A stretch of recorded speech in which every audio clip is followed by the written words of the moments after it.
Okay, welcome everybody. Here we are. This is release 148. Another monthly release in the bag. A lot of things going on. So, let me do a little preamble here, and then we'll get right into it. A bunch to cover today. This is Shroud of the Avatar. It's a free-to-play game. We have over 400 zones in the game to explore and check out. We do monthly updates and improve the game, as well as expand its content and footprint, which takes a bit of time to do, but we are consistent in our efforts. So you can check us out on Steam or on shroudoftheavatar.com. Our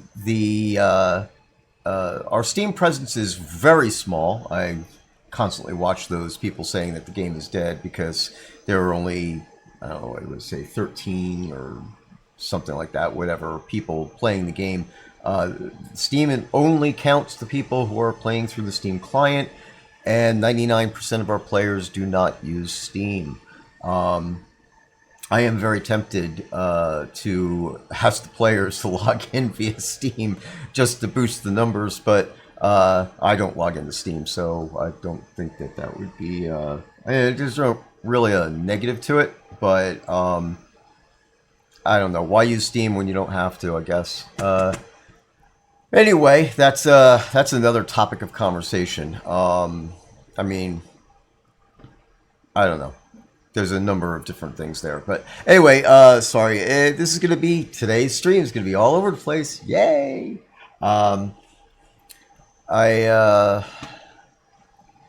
Let's see. I don't know. I'm of course, as usual, I'm doing this off the cuff of my whatever, off the cuff, and I don't have prepared remarks as far as that stuff's concerned. So I'm going to just dive right into it. And we'll have to cover things as we go along. So if you're new to the game, welcome. And if you haven't played the game yet, hang around, check things out. Again, I've been seeing comments and everything, watching and reading all the things on Steam, actually. There's just keep saying this. There's a lot of work to do. There's a lot of cleanup I want to do on Steam as well, as far as our presence and what it looks like and things along those lines. So for a while now, there have been a few banned players who keep on going up there and posting stuff. So we've banned the banned players from Steam. So of course, I realize that they're probably going to go in there and keep on creating accounts, but we'll just keep on banning them until they get bored and go away. So the point being is that there are comments up there about how like the graphics are look old even for an old game and stuff along those lines. So I want to address that for a second and say that we're actually sweeping through the game and updating the graphics. Everything in the game, well, I shouldn't say everything. Most things in the game are actually PBR capable, which is physical based rendering. So if you look down below me here, you can kind of see how the grass is a little. It's actually not perfect. It's there's, at least I think it's on my screen. Yeah, it's a little blurry over here, clearer over here. This is actually settings that can be done in the scene. You see how it looks all like that crap, but you can see that it's a little blurry, but there is grass in there and stuff. So this is one of the textures that still needs to be updated.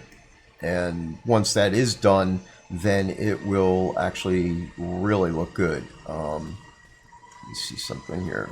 Let's see if I got... Yeah, so it'll look more like this. Of course, the game is getting darker again. So, yeah. There are probably better examples out there, but you see how like the leaves are clear and all that type of stuff. So, so we're working on things along those lines that will bring the game up to spec, which ties in with some other topics I want to talk about. the game currently is using multiple pipelines. Unity has recently announced that they are retiring the built-in pipeline, which is legacy, basically. It goes back to where we are now in 2018.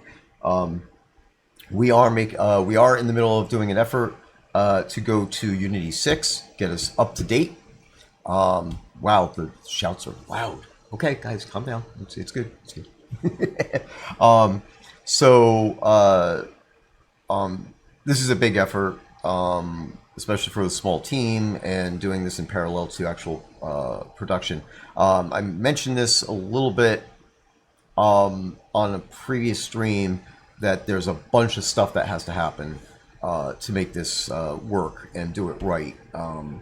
So I have to go through and do a sweep. I have to just bugs I have to fix. There are components that I have to replace with newer versions of components that won't, because the old ones won't work on Unity 6. And including our shaders have to be rewritten, things along those lines. But I can do this on the side in parallel to the game moving on, and then when I have all that code base and the structure ready, then I can take the project in. That's when we will have to halt new development. Basically, if everything goes well, it'll be done within a 60-day window.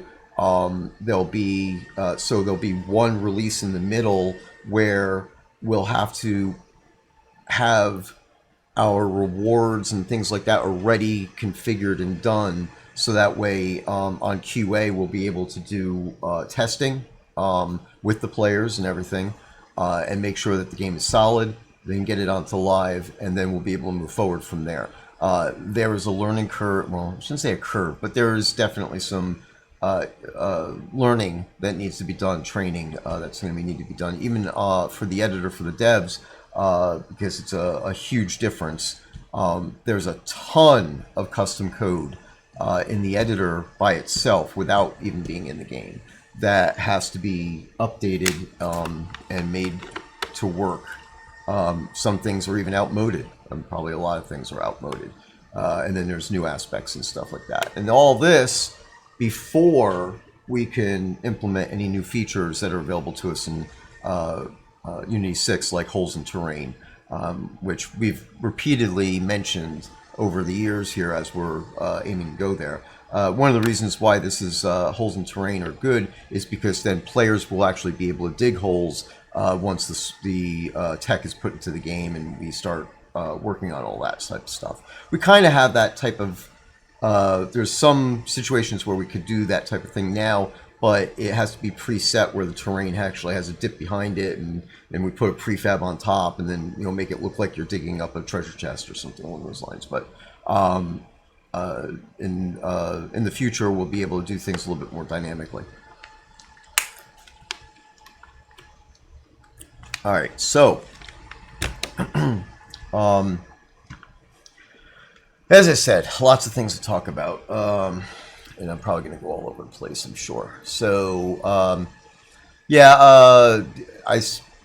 definitely logging into the game directly off our website, the website client, is, I think the positives do outweigh the negatives.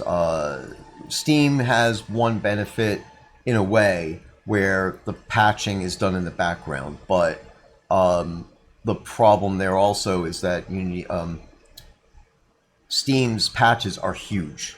So basically the way Steam works is that when they actually send down things and not partials. We don't use P code. P code is when you actually take a file and patch the file, which would make our patches really small if we did that. But since the project is so huge and, well, just bottom line footprint and the way everything works, we replace files.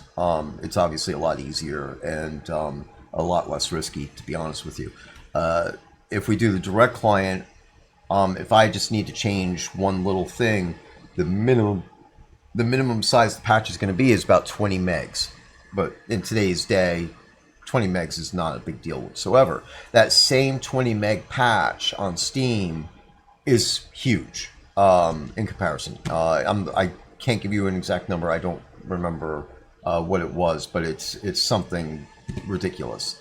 I think one person reported a gig, which is not likely, but it's possible. It may update by asset bundle, and if it does that, then yeah, it's going to be literally huge like that. So again, that's to me, that's one of the biggest drawbacks, is the fact that the patches are so large, and then apart from that, not really too much of an issue, really, to use Steam. But again, direct client's always the way I've done it. Basically, I only use Steam when Steam is the only avenue available for a game.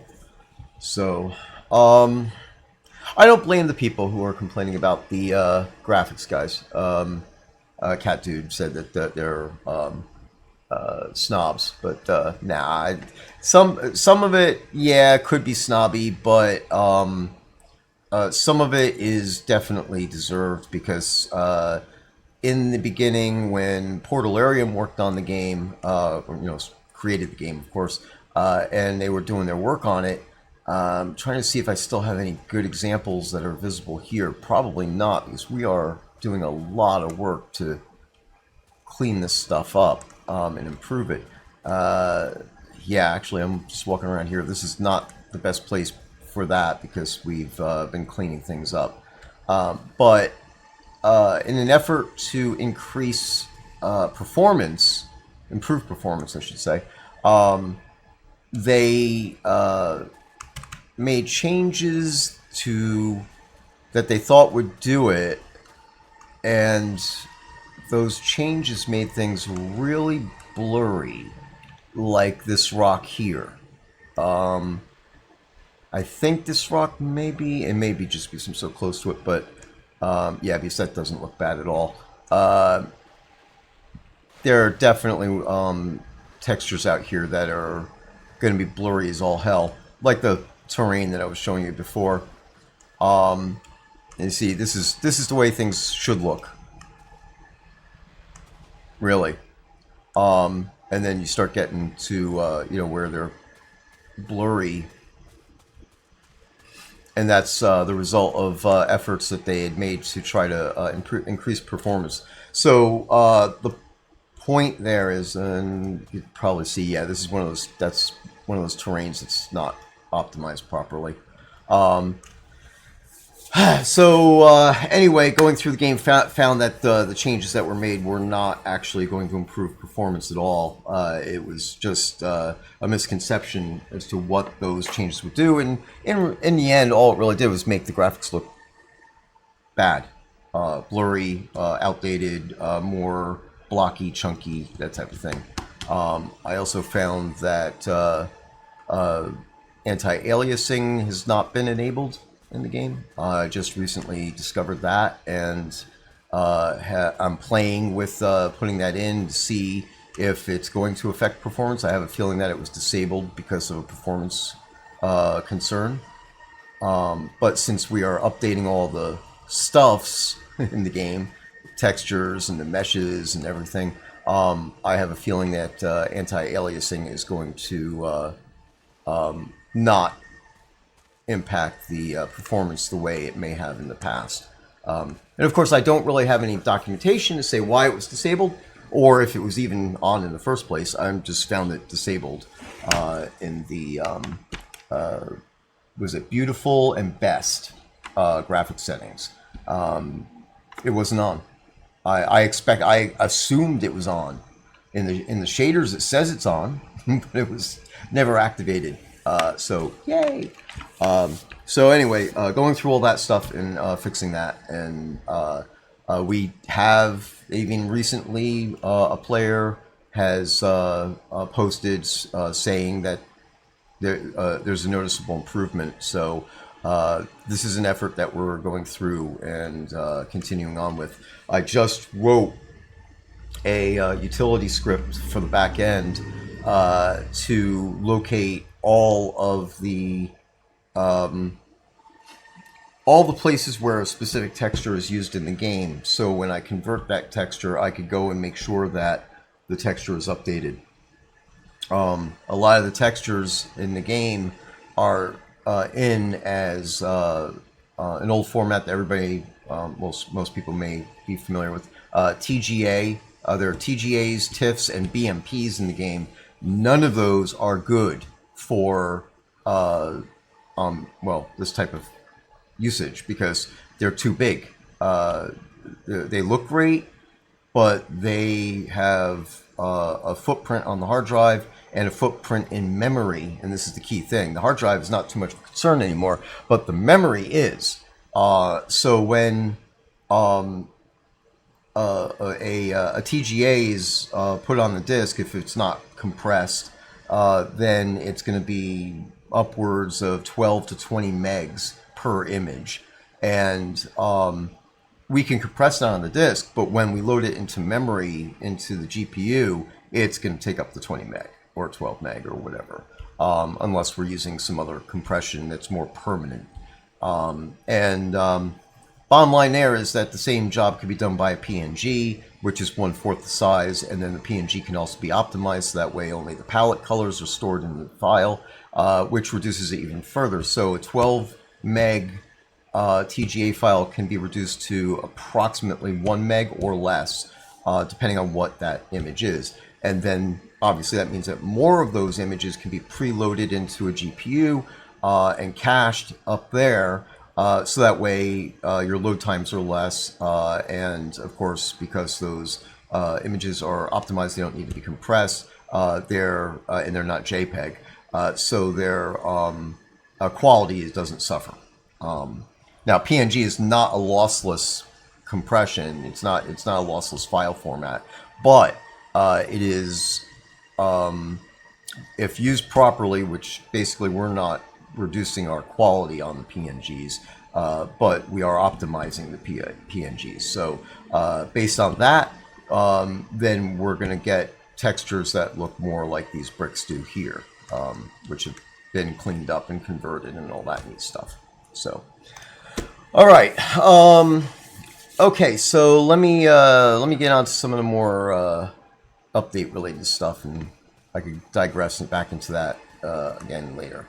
Right now, I'm standing in front of the updated chimneys, and there's more than meets the eye here, literally. So we have eliminated on this version. The shelf. There was a shelf that's put here. We don't have one hanging around here that has an example of it, but I think everybody's familiar with the shelves that are on all these pieces, on all the chimneys and some of the fireplace pieces in the game. And there's no way to remove those shelves or anything. So when you're using a chimney as a chimney, especially when it goes outside your roof or whatever, there's this shelf on there that doesn't make a lot of sense. So this was actually this was a byproduct of Scottie discovering when we were working on the housing. And by the way, if Scottie may or may not join later on in the stream to show off some of the stuff that we've done with the housing, but when we built our first totally new row house, he discovered that some of the things that were done in the past, these we're copying the mesh over and using that base mesh, but we're fixing everything, right? So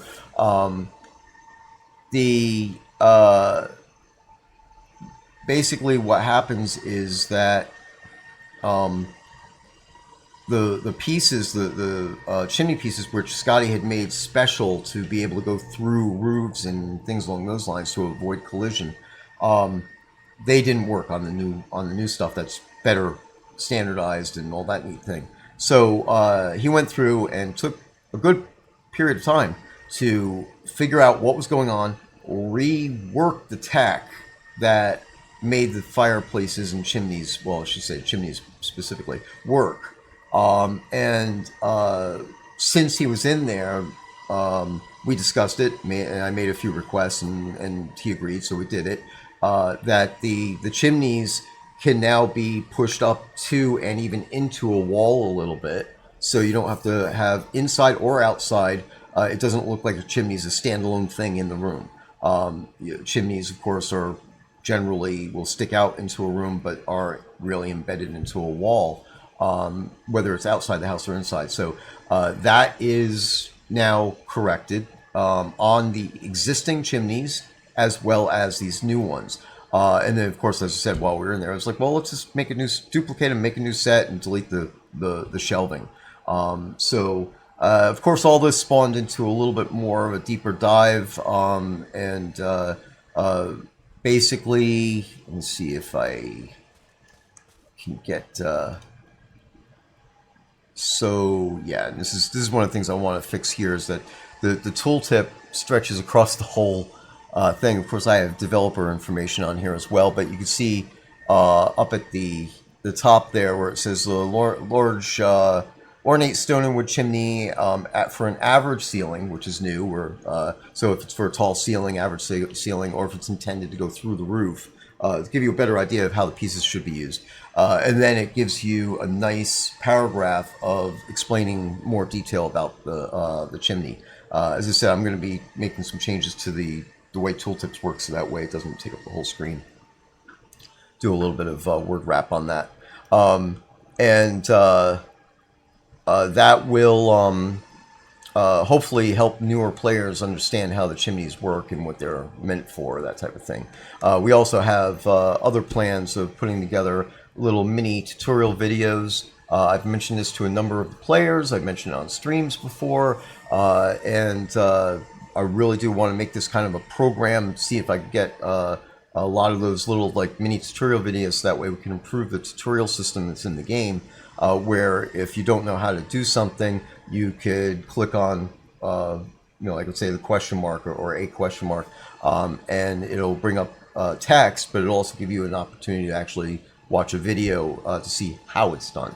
So there we go. And these are in the store right now, duplicating the 9-piece set and the 4-piece set for the stone, the wooden stone variations. My intention is to put together some smaller sets, like maybe just the 3. I was considering doing individual pieces as well, but I'm probably would have some difficulty. I mean, it's like almost 100 pieces, so it'd be a lot of entries on the store. But I think maybe doing something where either you get 2 of like a pack of 2 of the tall, 2 of the medium, or 2 of the small ones separately. Maybe those for 200 kodos a piece, type of thing, might be viable. So I'm still rolling that around in my head as to exactly how I'm going to structure it. But and it's a huge job, so this won't be all at once. I'll probably be doing a little bit of those entries every month for the next few months. So we got that. And let's see. Of course, this month we also have the newly updated spring floral fountain with blue flowers. And let's see what else we got going on this last month. The doll cabinets are finally in the store as availability, and I still have yet to update the technology on these a little bit, or well, not the tech, but the visuals, the graphics. So yeah, the UI still needs better graphics on it, that type of thing. What nobody's seen so far really is that the doll, it's a little tiny in here, but you know this is the macabre doll, which actually is got glowing eyes and a bloody hatchet in its hand. There's a regular doll, so if you're opening up like the regular cabinet, the intention is that it will come up with the regular doll as well. That's not just for visual cuteness. That will also indicate if the doll that you're placing will get some additional effects or not when it's placed. So there's enhancements still coming on these cabinets. And as most of you know, I have to rotate through a bunch of different things that we're doing. So I can't continuously do that until it's done, because then I'd be putting off stuff that also needs to be done. So, all right. Now, let me see. We got a bunch of stuff in chat, so I'll go down that a little bit. I'm scrolling all the way back to... Okay. All right, so Mr. Darkwood here says that he installed Shroud on a laptop and for some reason it would not work, had to go through Steam. Yeah, that is strange. I don't know. I mean, there's more to that, I'm sure. And I mean, if you wanted to troubleshoot that, you could either post in the forums and we could, talk over that type of thing. Well, I shouldn't say either. You should post in the forums, and then actually the community might be able to help as well. And if there's anything that we could input from our side, we will, and that type of thing. Obviously, if it's working on Steam, then great, no problem there, But it would be interesting to know what failed, like if it wouldn't log in, or if it wouldn't load, or if it just crashed the desktop, that type of thing. And then, of course, what the laptop specs are, things along those lines. But for the forums, not for here. All right, so let's see. All right, you're also saying that you're trying to buy crowns. Nothing is happening. Get the hourglass and it disappears. So are you talking about trying to buy them by clicking something in the game that would launch the website? Like this here, get crowns. And then if you click one of these things, it should bring you to the website, which here I'll switch over to this. And that launched this window for me. And if that's the issue, that's also another interesting thing. But that may be a security setting on your OS that's preventing the game from spawning something. Sometimes the firewall, like it's Windows, I can tell you, that the firewall, if you don't, sometimes when you get an update, it'll actually pop up this thing saying, hey, we detected, this exe and do you want it to allow access to the internet, on a public network, private network, blah, blah, blah. If you don't click anything quick enough, it goes away and it just makes an assumption that it's going to block you. So that might be where this is trying to spawn a browser, and a firewall setting might be doing that, if that's the case. If you're going to the website and it's not working, that's a different story, and that one you should be contacting support about. Absolutely. Okay, so let's see here. All right, how many people? Okay, how many people still paying? Obviously, we don't reveal numbers as far as the player base is concerned, or the who's paying what. I will tell you that a lot of the players who are subscribing to the game now, because there's an optional subscription, are subscribing at the higher tier. There's the $9 subscription level, the 18 and 27, and there are a bunch on 27. Obviously, we appreciate that because for every person who subscribes at $27 level, it's basically representing 3 players of what when the subscription was only at $9. So that definitely helps. And if all the players were to subscribe at the $27 level, then we would definitely be in great shape to move forward and add more people to the team. So I definitely encourage you to do that. If you like the game, you consistently play the game. If you're not subscribing, please subscribe. If you could afford to subscribe at a higher tier, please do it. because it's going to help our development. The money doesn't just go into pockets or anything. It actually goes right into developing the game. Obviously, paying the labor is a portion of that, but developing the assets is not cheap. All right, so game. I'm going to head over to. I didn't go over everything, but I will before I go over to. Well, I guess I could. Yeah, I'll go over more stuff here. Before I continue on the chat and continue on to move over to Castle Atos, I'll point out that these two different diable curule chairs are now available, well,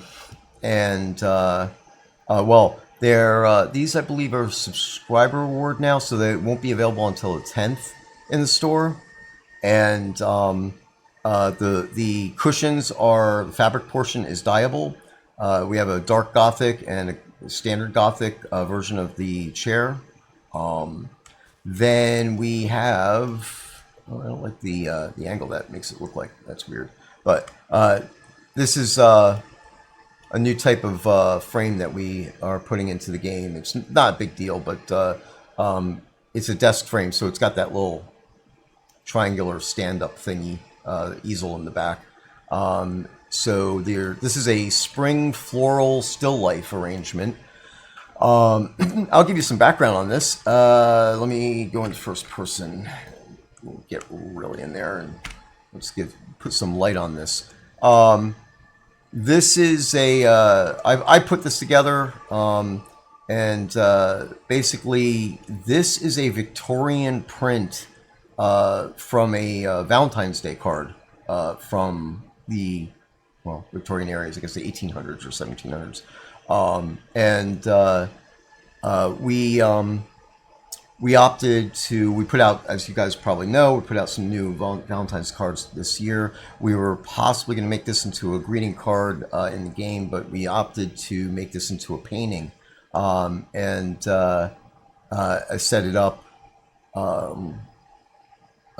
I cleaned up the image. Because this was an actual scan of a card. There were water stains on it. Chips and scrapes and all sorts of stuff. So cleaned up the image completely. We have a new frame in the game as well. This is meant to be like a barnwood, like a farmhouse painting. So that's why the frame is lighter. It's basically like a whitewash, and the wood would have been, if lore-wise, would have been reclaimed from a barn. That type of thing. So, and then of course we have the slew up there, get a better peek at it. We have the same image in a nice desktop frame, which you can put on furniture. And this frame, there's also another frame that we haven't put in the game yet. Between the two of these will allow us to do some smaller versions of the paintings that we already have in the game, and allow you guys to use those as desktop decorations as well. All right, since I'm slewing around, I'll just keep slewing. So we have the special occasion gift boxes. So these aren't tied to any special event. These are Lainey's.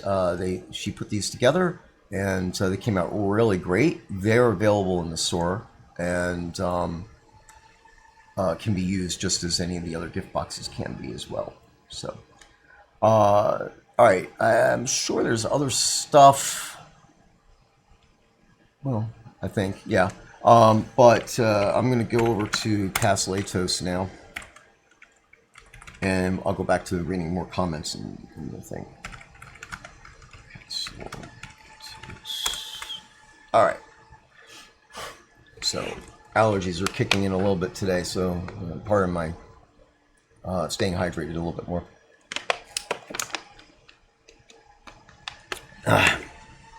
And it has been a little noisy in here recently.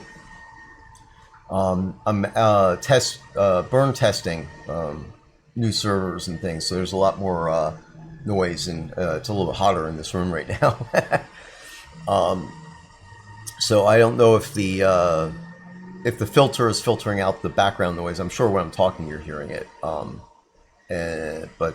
you know, there's not too much I could do about that at this point. All right, so yeah, so as far as play, oh, okay, I actually didn't even see that. So how many are playing, not paying? Okay, and playing, yes, there's actually still a good number of things. Same answer really applies. We don't really reveal numbers. Yes, admittedly, the player base is small. At any given time that you can come into the game, there's not going to be a ton of people. And there's also the availability of people being in other. I mean, because there's so many scenes, and there's instance scenes as well as community scenes, or you know, multiplayer scenes. So yeah, people can get spread out in the game. This is one of the reasons why, and I'm on a different patch level than you guys are, I think. Yes, I am. So I need to. I need to zone to people. Let's see here. No.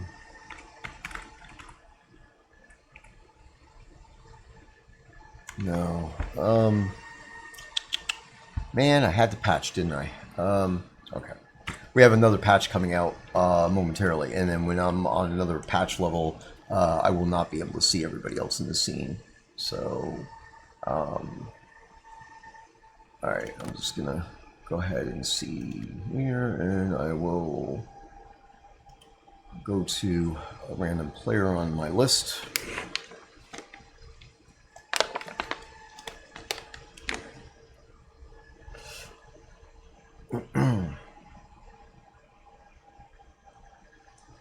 This way I'll get to be in the same instance as you guys and force it over. Alright, there we go. Apparently everybody's sitting around the fire. Okay, so get out of my first person mode. This and alright guys. So how's the buff at now? Let me go look at the buff.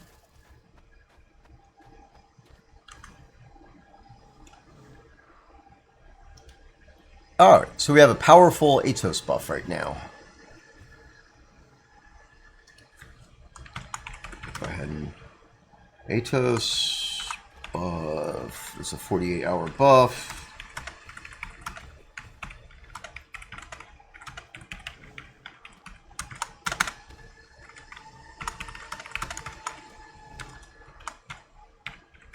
Cancel Atos.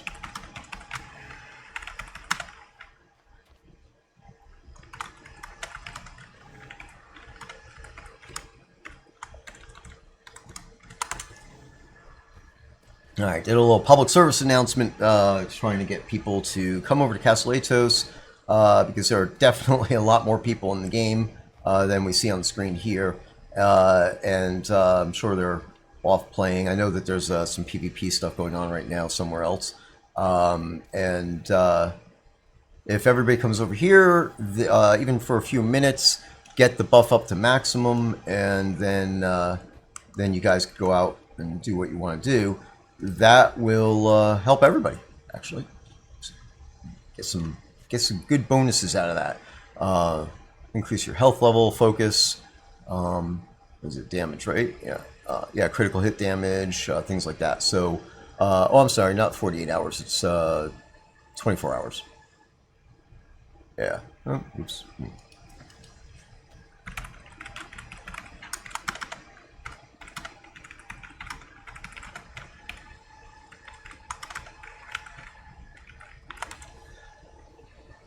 All right, so anyway, don't want to be seen as promising something that I didn't promise.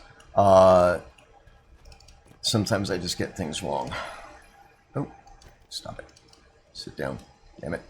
All right, so scroll back a little bit here. And and I will continue on with my rambling.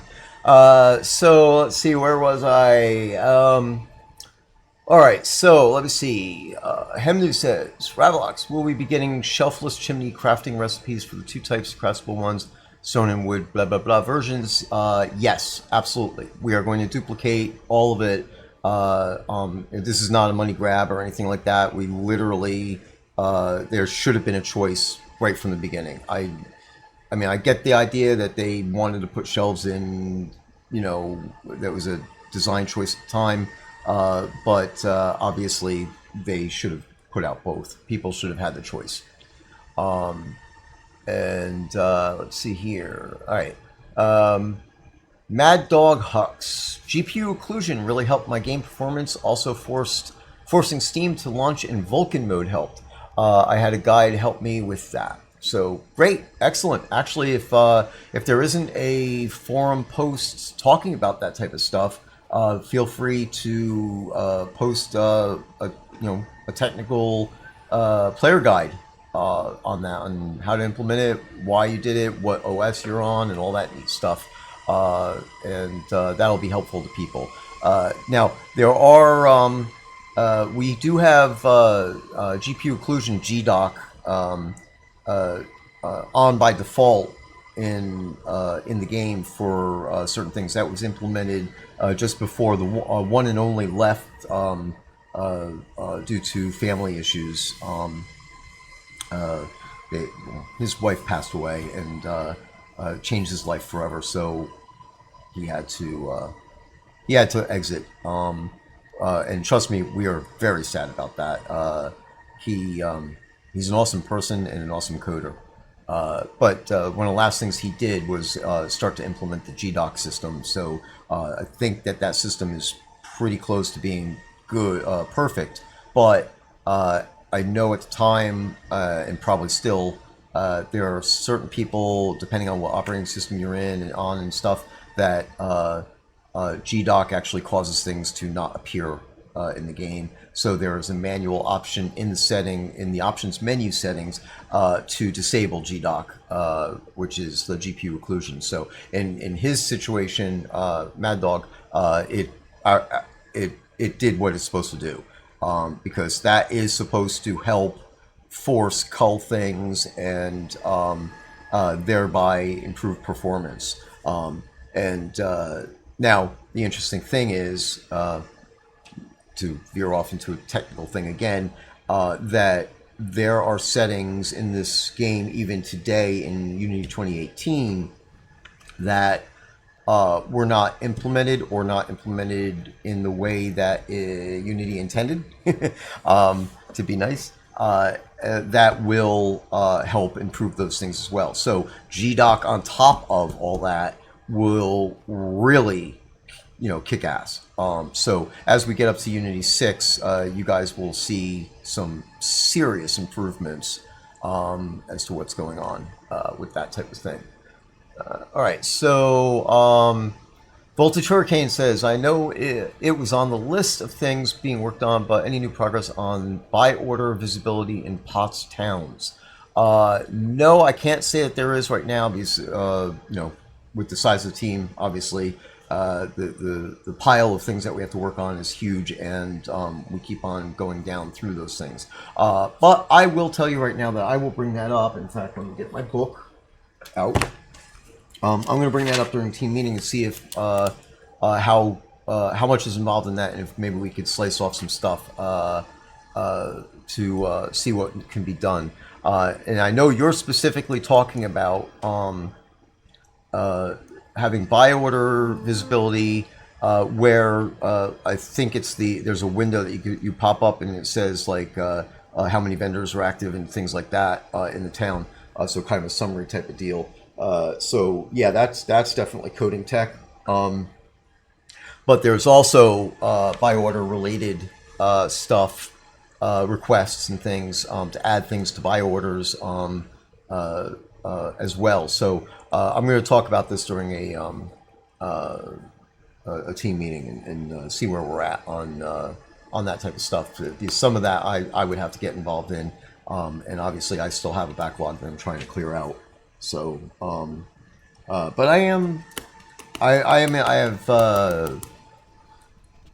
have two, well, one coder that I'm still in conversations with, and there was another coder who was going to join the project, but then we ended up not being able to accommodate and make that work. So we have and then there's a third person that has been brought up recently that we're talking to about bringing into the team to try to spread the load a little bit. So I can't promise anything immediate, but we'll do what we can.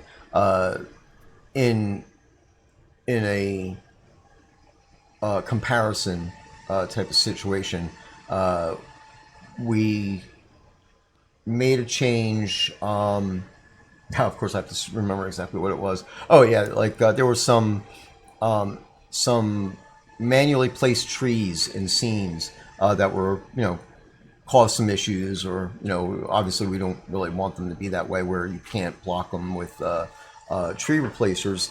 So that way you could either just visually change the way the scene looks for your purposes, or allow for a house to be placed there without having branches sticking through the walls or whatever. And then there was a conversation and query about how quickly the rest of them would be replaced, which again, we couldn't guarantee any of that. It depends on where we are, if we're in the scene doing something else or whatever. So I know that Sanyo, Keith, did manage to get more of those trees replaced in this last release in R148. So now, is that all of them? No. Is it a guarantee? No. Will we continue having that task open? Yes. So sadly, with the size of the team, we have to cycle through tasks and things. So that's one of the reasons why at the end of the year, October, November, and December, was one of the earliest things that I had done was say that we're not working on any content the last quarter of the year. It's all bugs. So otherwise, things just keep on getting pushed out because there's so much to do. But let me write this down before I go on. All right.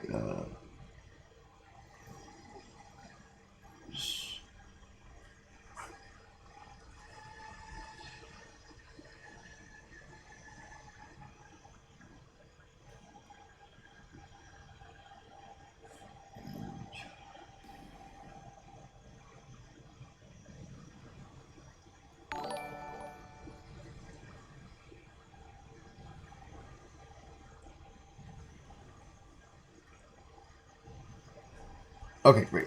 All right. All right, now let's see here. Okay, so I know it was on the list. Okay, so works before. No, it doesn't. I'm not sure. Oh, I'm assuming maybe that was the Kodo purchase thing. But I'm not sure.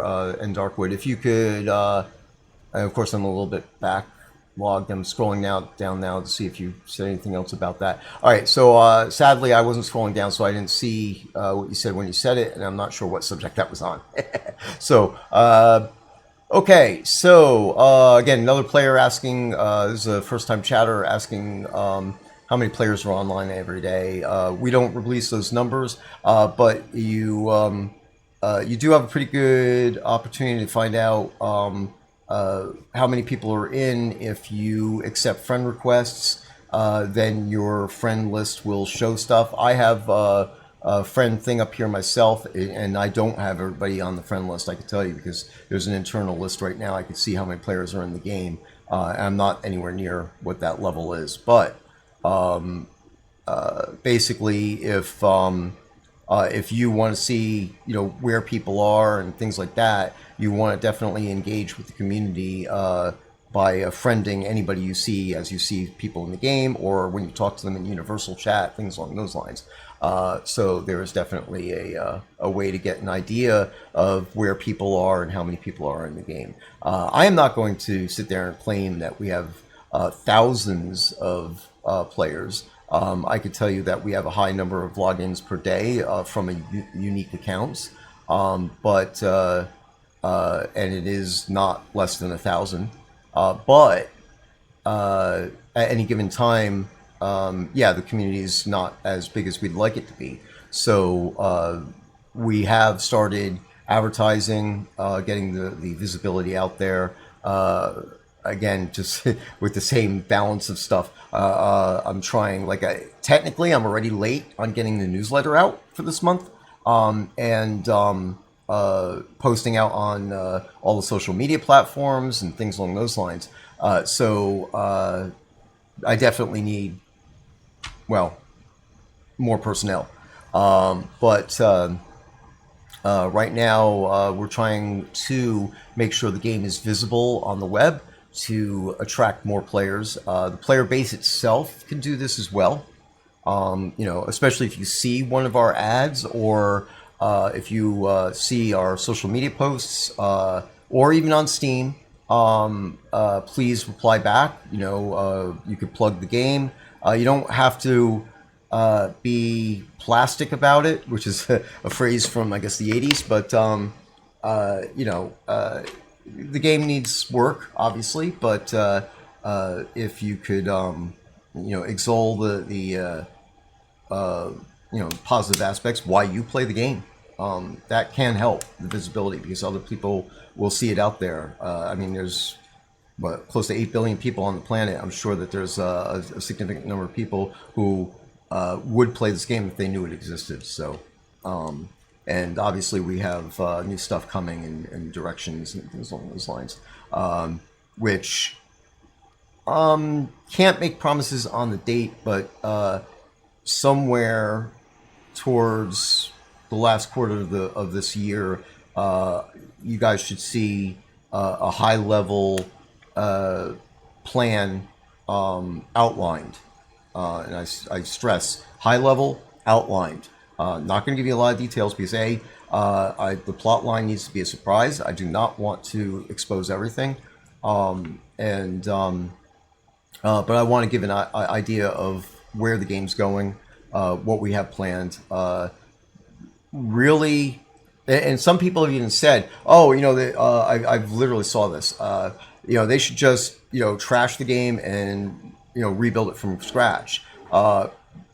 That would take 5 years, and assuming that we had the funding, and it wouldn't be the way that Shroud was built in the first place, meaning you wouldn't have full access to the game the way that Portalarium did it, all through alpha and beta.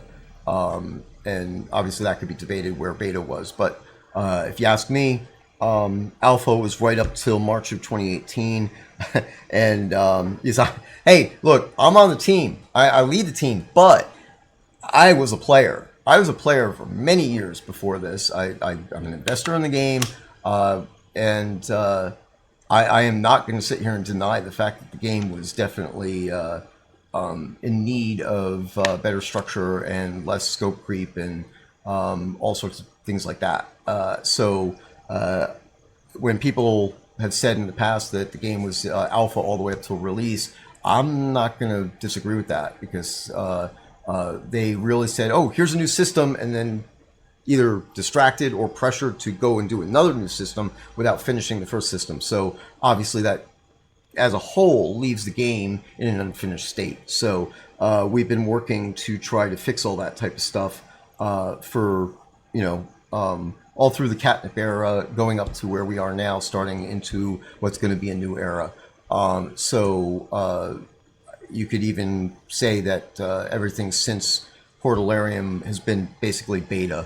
And now we are going to start moving forward. And of course, resources are an issue, funding is an issue, so we have to sort those things out. But we have developed and are still developing project documents, development plans, design documents, things that were not there before.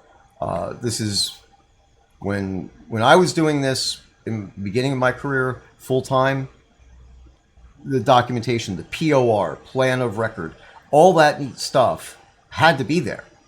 And that's what I want going forward. I want there, I mean, I might not do very granular in the beginning because, again, time, but this is what needs to be done to keep the project on track, to keep it consistent, and then make sure the things that are put into the game are balanced and working correctly. So all this needs to be addressed, and some of it sooner than later. And obviously, we want to get everything addressed so that way the game will basically have a new life.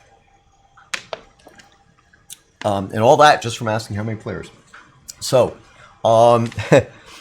so yeah, the player base is consistent. We'll say that, and obviously on a weekday the numbers are lower than on a weekend.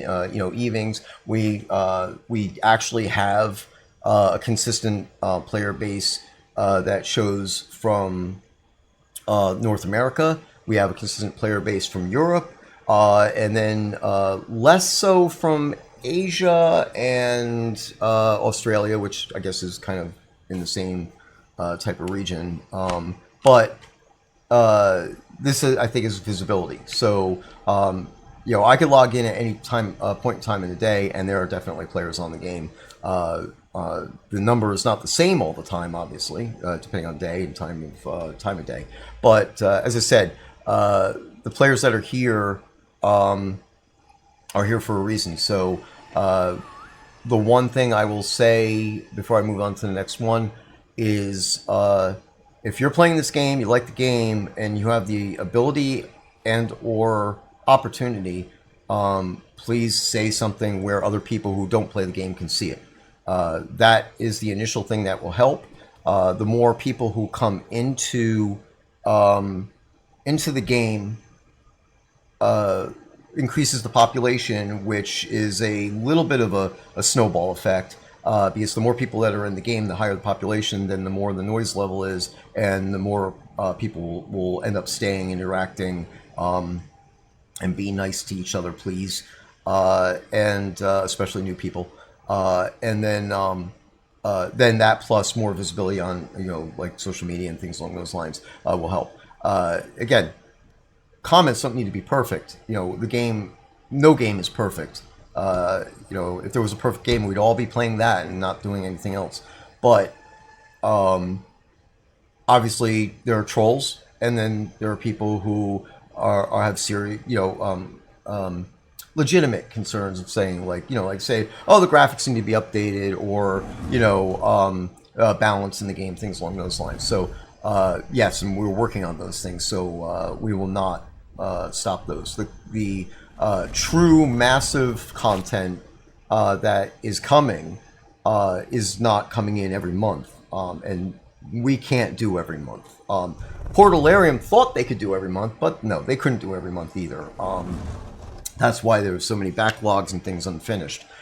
So we are being more realistic with our development schedules, and the key thing is the time I'm taking right now is to document and lay out a plan going forward, so then that way we can start doing it.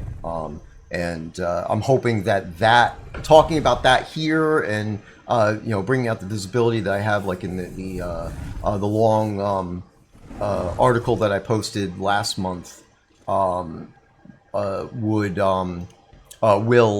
help people understand where we're going, why we're doing what we're doing at the moment, and there's a lot to be done. So the structure and the balance stuff is massive, no matter how you look at it, especially with the balance issues that are in this game. So again, not hiding it, there's definitely balance issues, and at some point they have to be addressed, sooner than later, hopefully. And obviously, there are play styles that are now currently in the game that rely on these off-balance mechanics or skill sets, and there'll be some adjustments. But when we do implement it, we will do what we can to ease it in. We're not going to nerf things to the point where, you know, it's day and night, that type of thing. I have mechanics that are partially in place today that I need to fix some things with that will help, that aren't balanced themselves, but that will help the situation. And then once that's done, then balancing it will not be as much of a problem. But there's definitely, you know, a lot involved.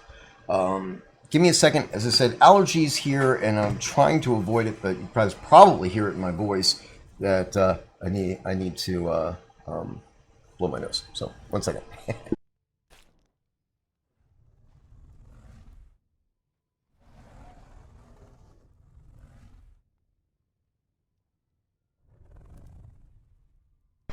Okay, sorry about that.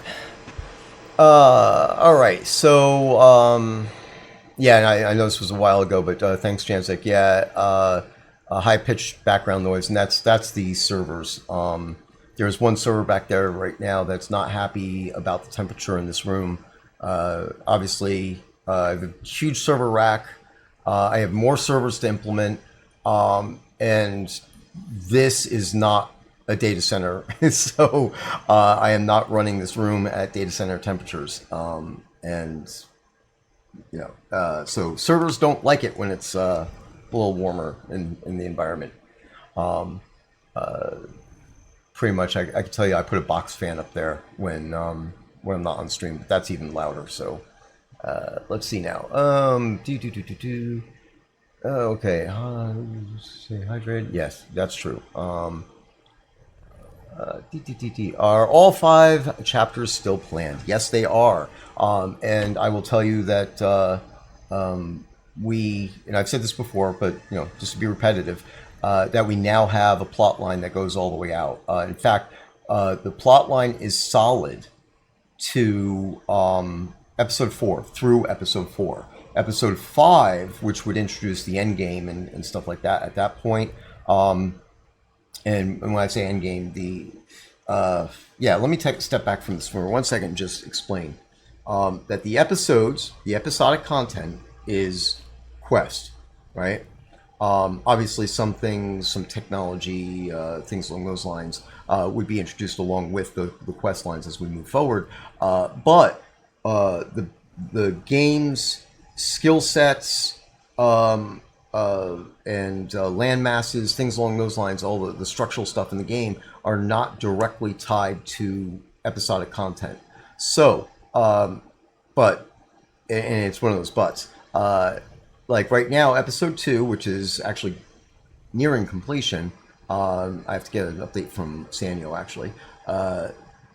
When that is done, you will see that we have some, obviously, episodes are still going to be kind of like expansions, right? So in this case, episode 2 is Mistrunder, the continent, the actual like Silver Serpent Isles is the area that we have for episode 2.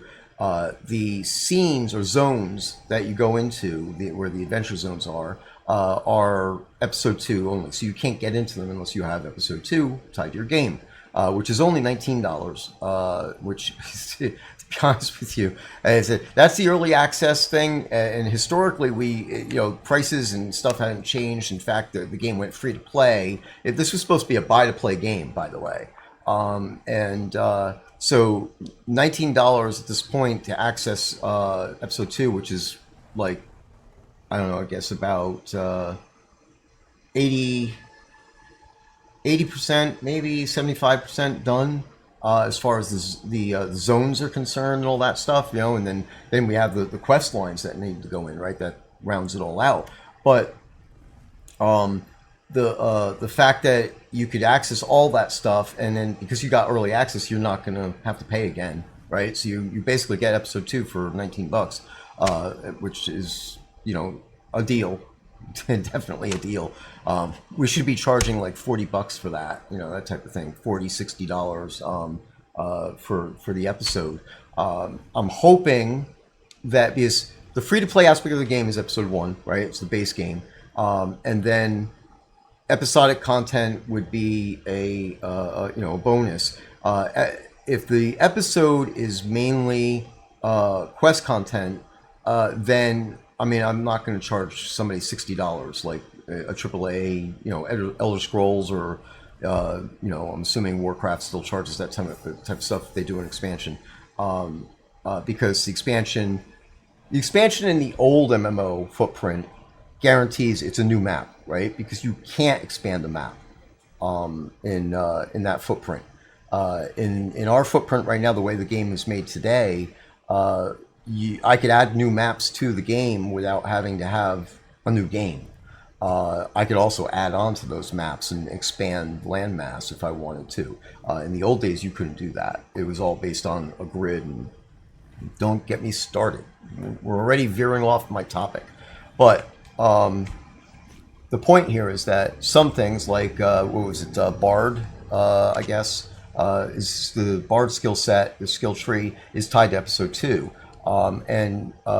There's if we expand skill trees or any mechanics like that for an episode, then they're going to be tied to that episode, so it's going to be part of an expansion. Separating that out based on the current code base is going to definitely be a challenge. So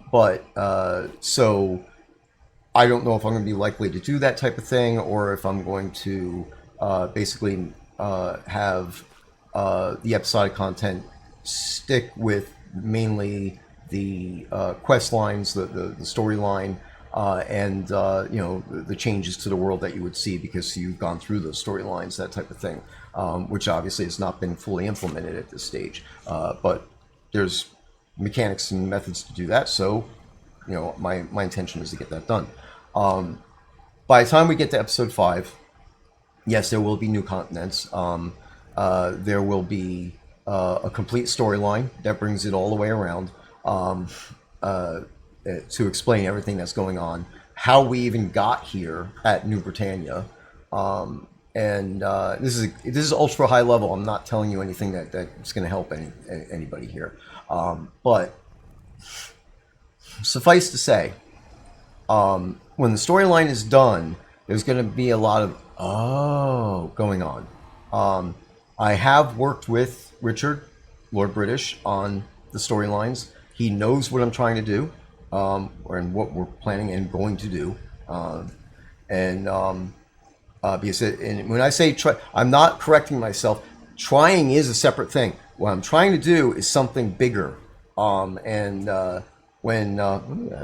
goosebumps. When that's all done, as I said, there's going to be a lot of, I get it now, type of stuff going on. So Richard understands what's going on. He's on board with it. I still consult with him to make sure that we're not going to be violating canon, to keep the timelines correct. But when this is all done, there's definitely going to be some happiness going on. And yes, there's still another book that needs to be done, and possibly 3 more books after that that will cover all that storyline going all the way out to episode 5. Again, one of the things I said in there is that episodic content is separate from game mechanic and skill set and structure content. So end game, as it were, is not exactly the same as episodic. So, but depending on what's going on, there's a lot moving parts here. As we get the game up on Unity6 and we get all the stuff going along, and create all the new content and everything along those lines, endgame has to be addressed along the way, and get the veteran players to a place where they could have the challenges that they're going to need to have when they get to basically what I guess would be considered a maxed out level.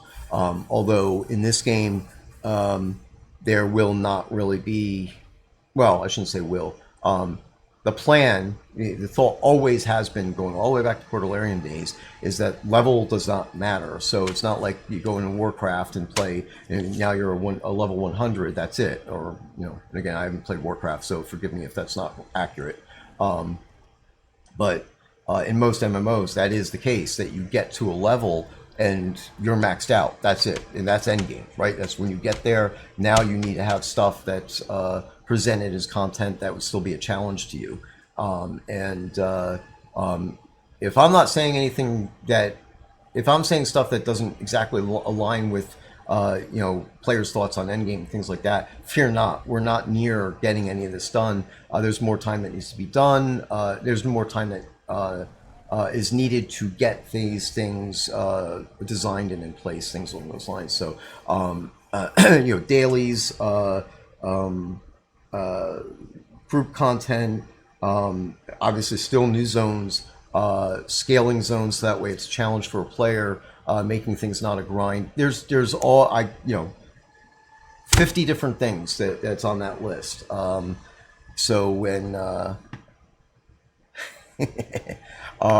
we will get there, you know, unless an asteroid comes and destroys everything. So I'll just say that. Let me see now. I know that I'm gonna scroll back up here because I saw some other stuff. All right. I had Simon says, when did Catnip take over? Catnip took over in 2019, just before I joined the team, actually. So things were really wonky when that happened. There's a window of period of time, somewhere between July and September, when that transition technically or legally happened, I guess. Personally, I think it was a little earlier that, you know, things transitioned. It's kind of like even with myself, as the team evolved and everything, I took a more firm stance on how things needed to be done because they weren't being done the way they needed to be done. You know, not stable and not structural and all that stuff. But I wasn't really in charge yet. Basically, Catnip documents that it's September of 2019 when that was handed over and Catnip took over. For the first couple of years there, as I said, this is not an excuse, but I had to learn everything about the structure of the game, the code. I'm very, the way my personality is, I'm very quiet, and I stay in the background and watch everything, learn everything, and then when I have, I don't know, I guess the way I term it to a lot of people that I know is attaboy credits. That was the term. I've used this term for decades. When you have enough attaboy credits, then you could kind of step in and say, yeah, no, we need to change some stuff, right? So this applies in a lot of different places. You know, in the way I'm sure everybody understands what I'm talking about, but I can't help myself but give a comparison to like the band Rush and Led Zeppelin, things like that, where they, you know, they established themselves initially, and then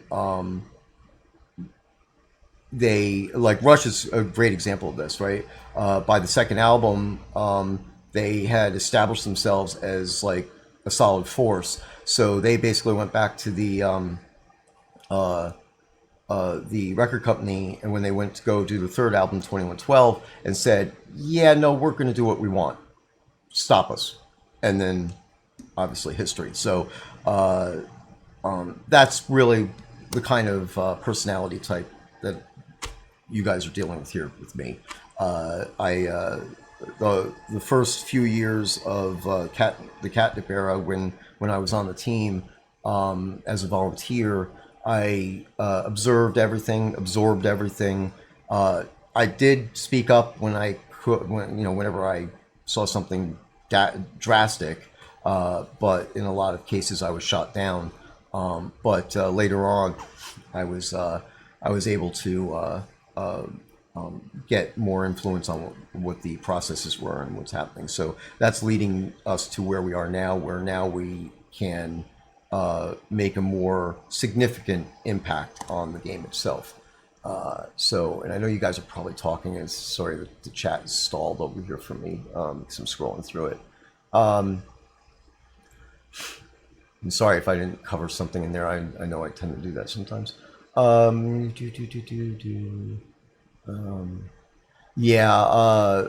Dog was commenting on One and Only. It was major. I mean, we're not. Yeah, he's young. His family was young. He had small kids, and it was huge.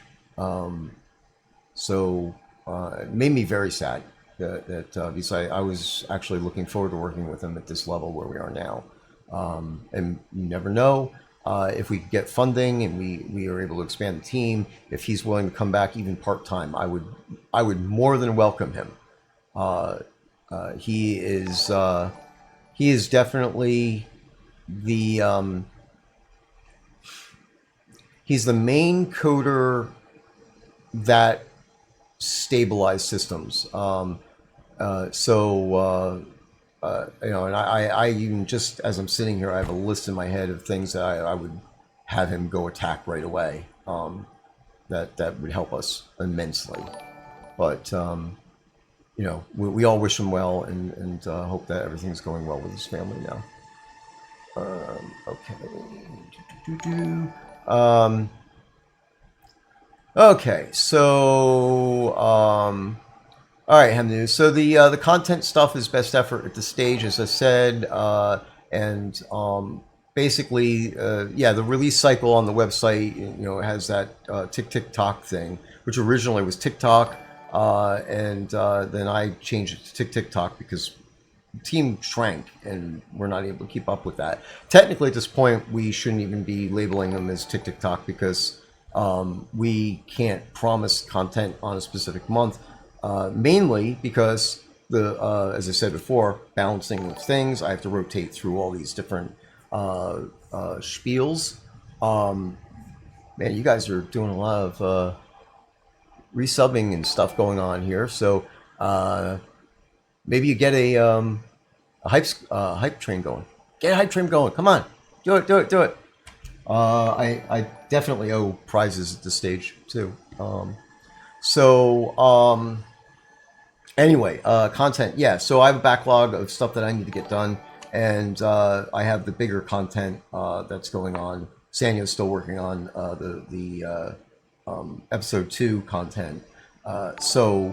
Every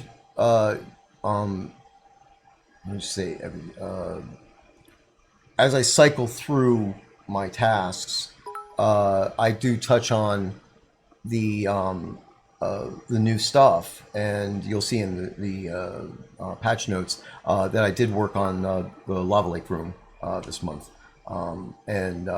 So there's one change that ended up getting into the patch because it has to be deployed for that to work. But I'm not everything we do is ending up in the patch notes because it's not everything is being published. So that's about where we are right now. As far as that's going on. So this month's upcoming release, I would like to say that. I mean, it is my hope. I'm going down to... No, I'm not going down. This month is a remote work thing. I'm not going to Austin this month, which technically gives me 2 more days, because I don't have to use them as travel days to work on stuff. So as long as nothing else goes wonky and I have to put out another fire, as it were, then I could concentrate on what I'm doing and get my backlog going. Can't promise I'll get all the backlog done, but if I get the backlog done, then that would be the content package for this upcoming release. So I'm definitely hoping that we'll be able to get some stuff in. I just can't tell you how much of it, because there's additional things There's additional things I want to get in. One of them I may do during the stream as well, just like work on some of it, show you guys what I'm up to, but we'll see. I know this is a little bit wonky and vague, but the veterans know where we're at on this type of stuff, and Hemnu, of course, is one of the veterans. So I'm hoping that answers the question enough. I can't be as definitive as I'd like to be because there are other things going on, obviously, and resources are an issue. Let's see here.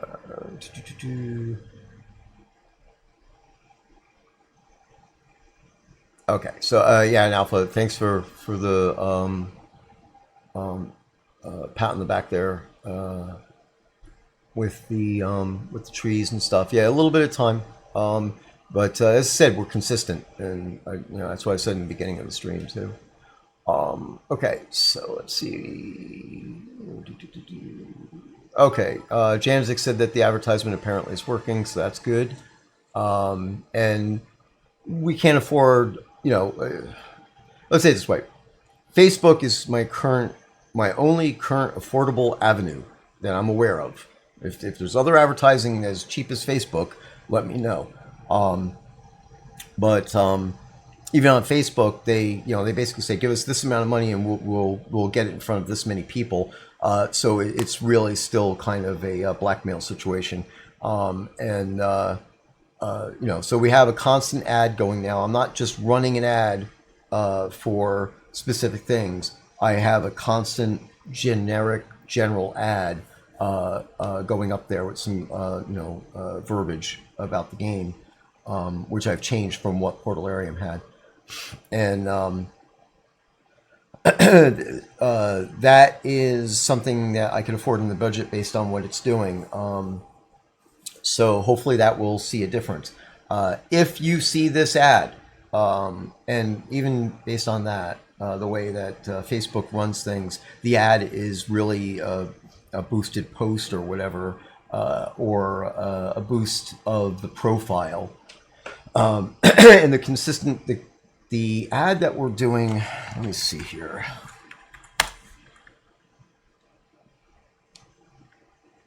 And I know I owe you guys prizes, so but we'll get there.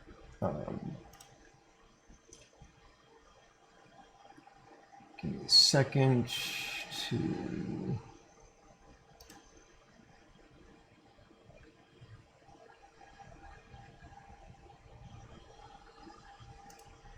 get this in front of me.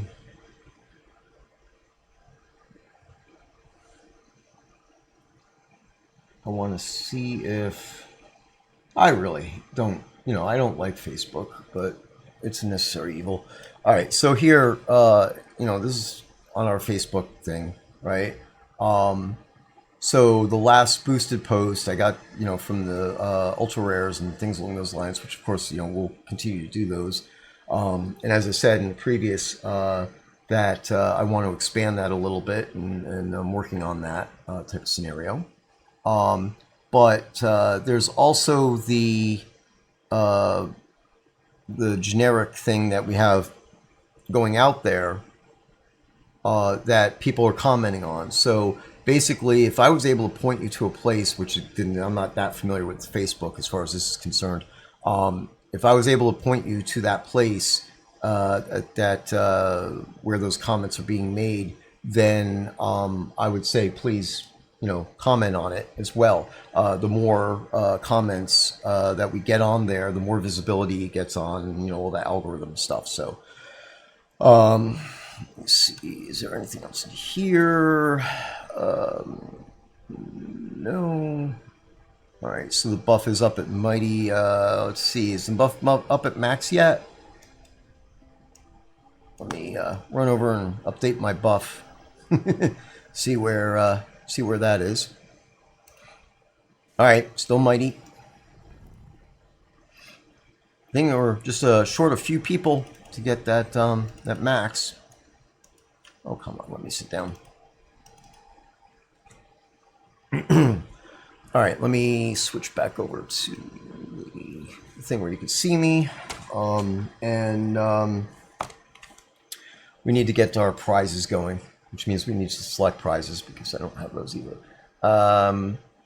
All right, so let me see. I really need to. I'm gonna continue on with the chat stuff for a little bit here. I just want to try to get caught up.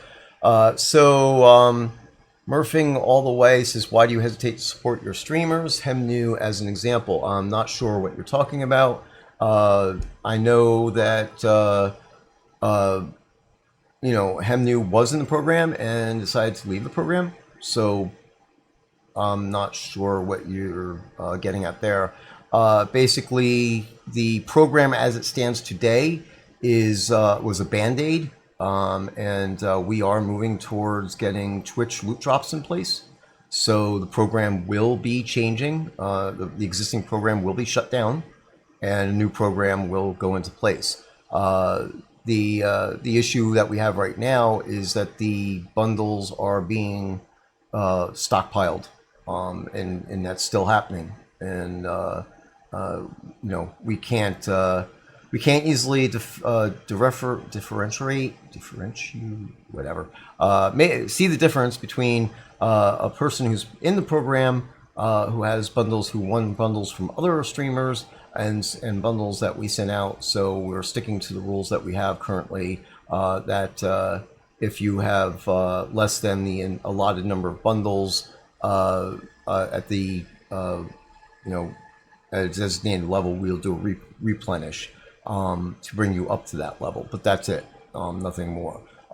It's basically every month the number of bundles in the game is growing and growing and growing, and they're not being opened. So that program is flawed and it needs to be replaced. So we'll be doing that. Okay, Voltage Hurricane says, please tell your team we appreciate all the work you do to make our game and the best it could be. As you guys can tell, I am actually reading these. I'm not pre-reading them and filtering. I'm just going right down the list. So, yeah, I will definitely pass that on, and it's much appreciated. So, yeah, Treasure, this is like probably half an hour ago too. Prizenings, are they saying before launch it was pre-alpha? No, basically there was pre-alpha way in the beginning, 2014, 2015. Then it was really alpha all the way up till release. I mean, Portalarium said different, but obviously as a player base, we kind of all know that they were really not done with the game. I think they released the game basically because they felt they had to at the time. And instead of doing the type of things that we're doing right now, when we get on stream and say, okay, here's the deal, this is the reality of the situation, this is what we're going to do. And if they did that, then history might have been different. But can't really speak to that. Wasn't on the team for that stuff. So, all right. And I do agree, the number of players does not indicate a dead game. The fact that we're still working on the game obviously indicates it's not dead. And it's just a matter of getting the cycle going to get more visibility. All right, and yeah, get more Aussies in, get more people from Asia Pac into the game.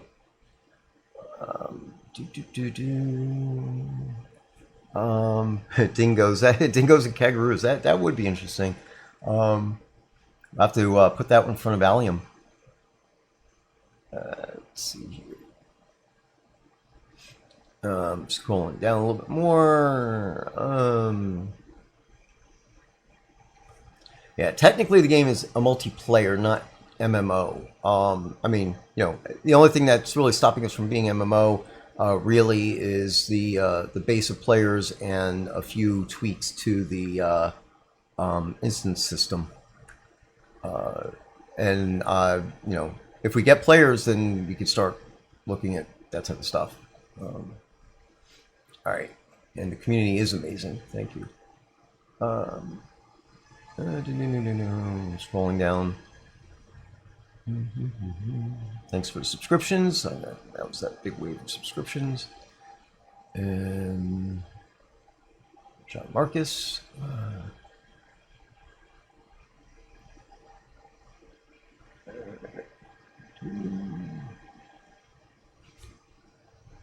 There's acknowledgement here for Zelot and the bounty events that he's doing. This is definitely something we encourage. Players creating events and stuff. There are plenty of tools in the game to do that type of thing. So have at it, and yeah, that's definitely been successful. Really like seeing that type of thing happen. Of course, we do have our own events, dev run events that we do. We can't do as many as we'd like to because, again, the whole level of everything. And but we do have an event coming up. I believe we have noted it. If not, I guess sorry for doing. Yeah, no, it has to be noted already. On April 11th, we will be having an event in Mount Madeira. It's our annual egg hunt. So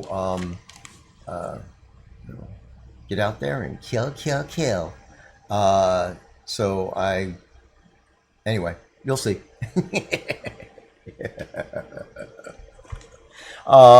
So yeah, anyway, it's the one time a year that we really get to go out there and kill people on a massive scale.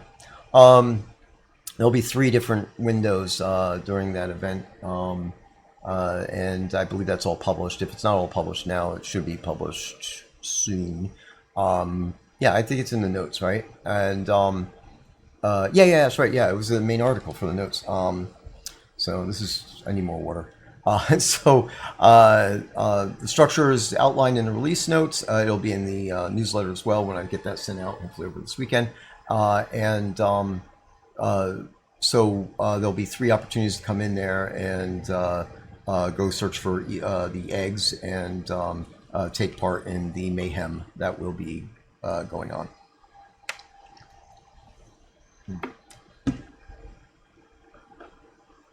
Okay, all right. All right.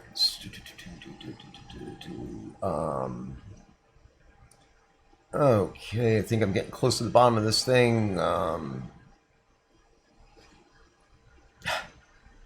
Merrick, if you can't log into Facebook, you need to reach out to Facebook. So it may still be residuals from that other issue you had that we will not discuss in public. So, all right. So let's see here. Ask your wives to play. Yeah, that's actually girlfriends. Ask your girlfriend's girlfriend to play. There you go. Yeah. Spread the word. Get everybody involved. Okay, so, all right, John Marcus asked the question. Do you have any plans on expanding the supported languages beyond EFIGS, which of course is English, French, Italian, German, and Spanish? I used to DeepL translate. They support XML tags, mark terminologies, conversations to Japanese language. All right, yeah, Japanese language there's also the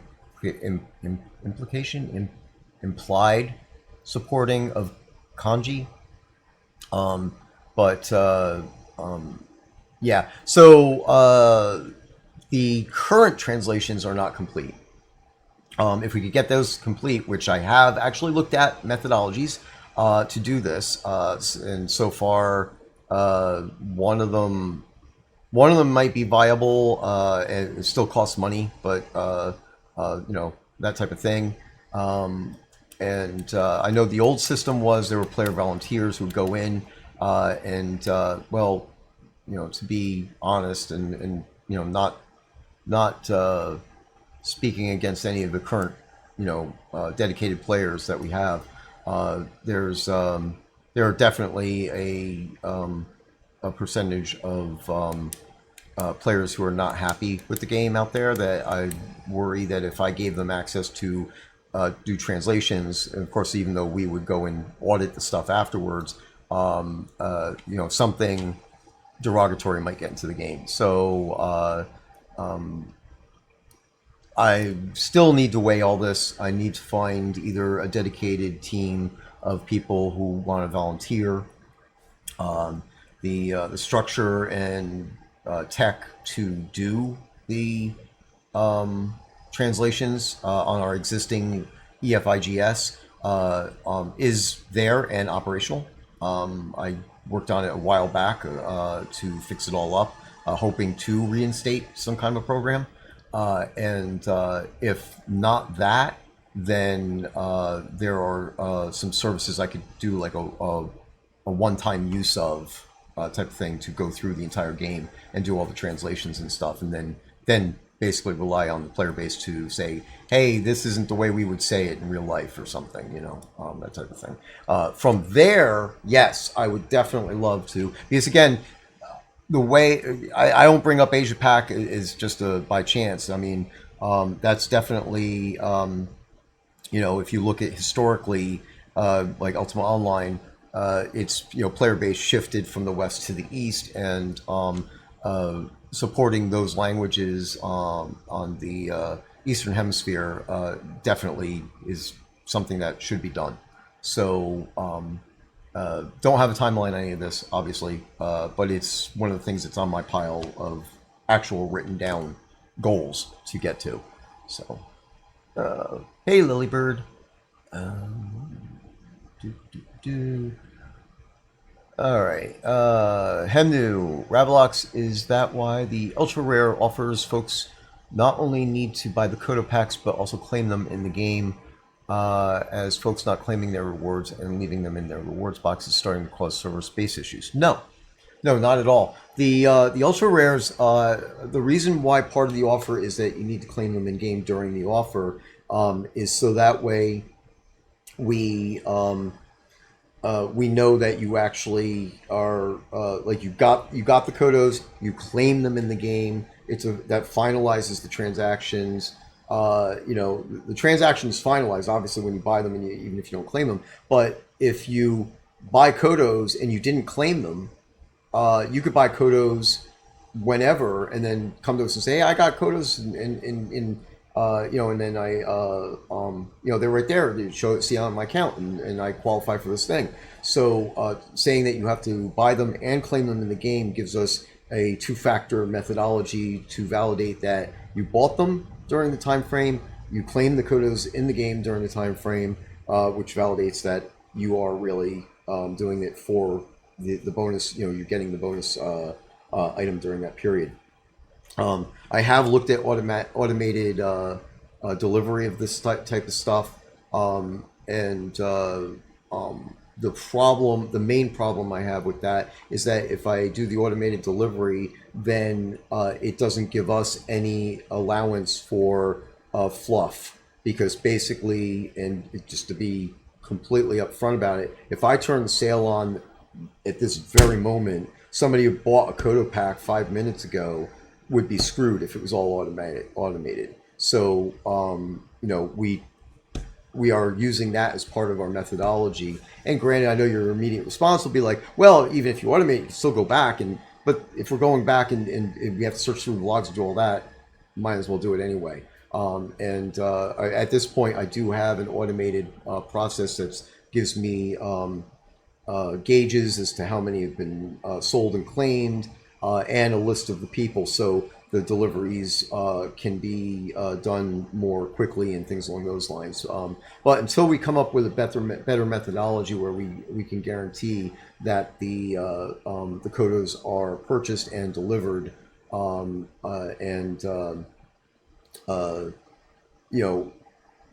some kind of an automated process where maybe the player goes in the game to claim the Kodos, and then that way they get some kind of a token, or that's how the game delivers the ultra rare. This is what we're going to be doing for the moment. So it's not having to do with server space issues, because that's all just database. Even the bundles are not a server space issue. It's not like disk space or database space or lag in database or anything like that. We're fine there. The problem is economy-wise, and the number of bundles that are out there with the intention of what they are for the streamer thing. As a side comment to based on that. Server space, no, we're fine on for in any way, shape, or form. Yeah. So, actually, yeah. Yeah, no, the issue we're having by folks not opening them is the fact that those bundles are not one-time use. They could be recycled into into the streamer thing, where streamers are now giving away bundles that they actually won from somebody else, and then they never get opened up. So the bundles themselves become a currency, which is not what we want. And that will affect the economy of the game. So it's inherently a balance problem because again, the current streamer program was intended to be a band-aid while Taslo worked on implementing Twitch loot bundles, and that was back in 2020. So by 2022, this should have all been gone. So it was not intended to survive this long. So at this point, it needs to be replaced with the proper thing. So, okay. So now another John Marcus. Okay. Well, this discussion about the replacement of for localization of language. So, yeah, that's actually very close to what we're doing now for the existing languages. So. Yeah, it's pretty neat stuff there. So, yeah. So of course I have to have the fonts in the game to do that, which is not like a problem, right? But it has to be done. I like to get the game fully translated, in the existing languages that we've already got in the game. And I suspect that would also make it easier for me to go ahead and start translating new languages or implementing new languages. So we'll see what we could do about that. All right, so Lilybird is saying the game keeps evolving and keep finding new things to do. She's satisfied. Talk about anyone who will listen. Awesome. Yeah, most of her friends play on consoles, and that's a hard sell. I understand that. And now, I mean, we do inherently, because Windows does, support gaming controllers. But obviously, any game that requires a lot of typing and has as many keyboard options and skill keys and stuff like that we have makes it really hard. Elder Scrolls Online implemented console a while after, and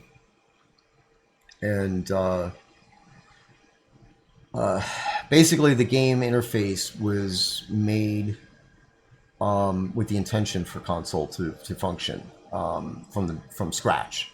And this is something I lovingly, at the time, called the Wheel of Death, which is still there, because if you're on a PC using this circular UI, and then to scroll around to select the thing, could get you killed while you're actually trying to do something else. And on a controller, it works a lot better than on the PC, but they implemented it as the default input for the PC as well. And anyway, long story. I fought hard to try to get that fixed, but that still survives in the game to this day, I believe. Anyway, point is that yeah, console, and don't ask me for a console version of Shroud. I don't think that we would physically be able to do it at this stage. It would have to be a different game. It would have to be on different servers. Because the input, the whole UI would have to be different. I mean, hey, you never know. I'm not going to say never. I'll say it that way. Today, it would be physically impossible. If if we found some angel investors, if we got to that stage where the game is in really good shape, you know, everything's updated and players are knocking down the door, then obviously, if the funding was there, we would be able to spawn off something and do something. Then I wouldn't turn it down. But at today's stage, obviously, we wouldn't be able to do anything like that. And the game is compatible, but I don't think it would be pleasant for a console gamer to really play. So, okay. Okay. Oh, Atos buff is at max. I don't know how. Yeah, I'm not that far behind. So there you go. Atos buffer is max. Did anybody say that in the? Yep. Okay. Good. Well, say something in Universal. Okay. Yeah, I got one. All right, Janie Murphy for the win. To Universal. Atos buff is at max. So let me get. Oh, that's not the right screen. I'm gonna get up, go over, and get myself a max buff. There we go. Back over to where I was sitting. Somebody took my chair. Oh, there's a new chair. I get this chair. There we go. All right. So, hey, being around the fire also means I don't have to change it to daytime all the time. Kind of like that. Oh man, did it drop back to my? Oh, I missed them. I mixed the max. Oh well. Means we're right on the border of it, I guess. Let's see. Oh yeah, no, I know Lily, but at the same time, you know, in general, I'd love to address it and just saying, am I invisible? No, I am not. But well, you should see me. I'm sitting right next to Nemesis Darkward and Kalahari. Yeah, and I'm showing on my screen as not being invisible, but I don't know. Yeah, that's going to probably be because I'm on a different patch version than you guys are. I'm in the right scene instance. There you are, Lily. But we'll see what's going on. All right, so let's do prizes. I now owe you 2 sets of prizes. So we'll be doing three runs of prizes total for the moment. Which means I need to go select stuff. So let's go see what the Crown Store has for us today. I would like to get back to pre-selecting the prizes and getting all that done because this delays things even more. But for the moment, this is what I got. And I bring up the store now. I got more stuff I got to talk about. But all right, let me do the prizes because I'm just going to irritate a lot of people eventually here. Let me see if we had it. Okay, so all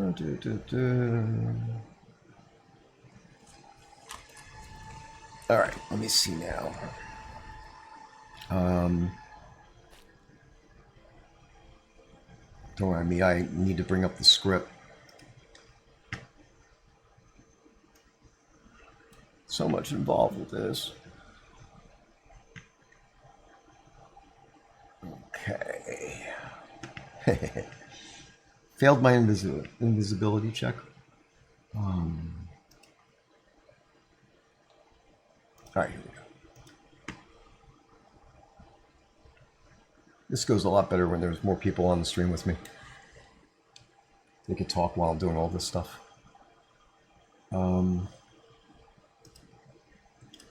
Okay, let's see here.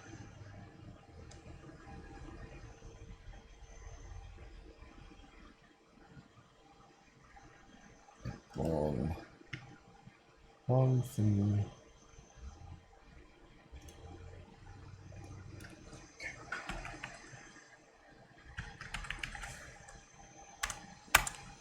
I'll try to talk about stuff while I'm doing this. See if I can do that.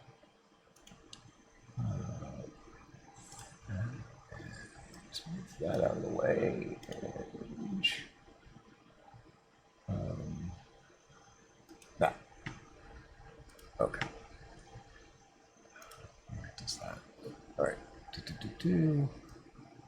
And we are currently at spring ahead, right? Yes. Spring ahead.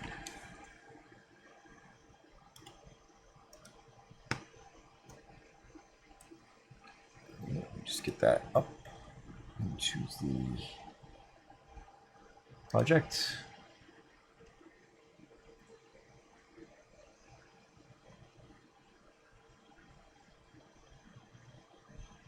It's really hard. I'm working on multiple things at once.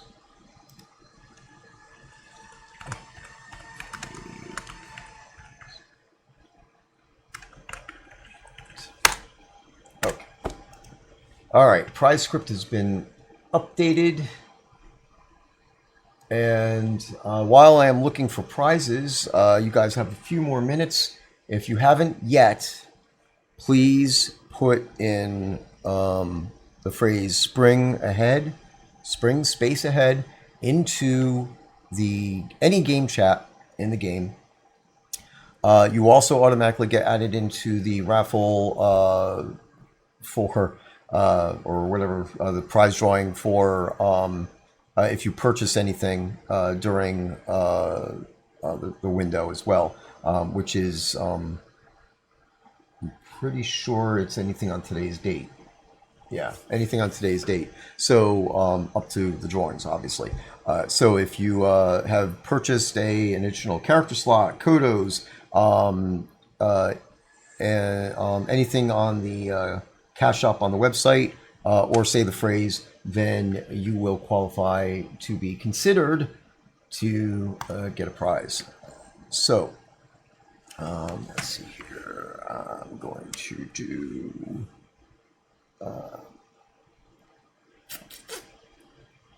We'll do a spring floral still life painting, the bigger one, this one here.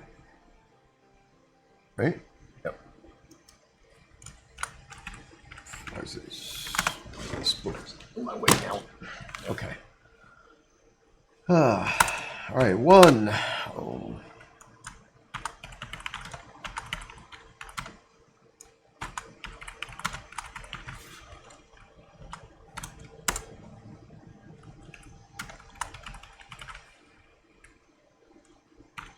Two.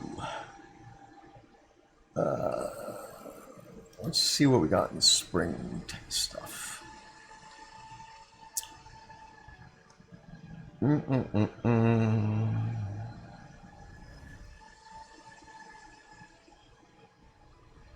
we'll go for a white lepus mask.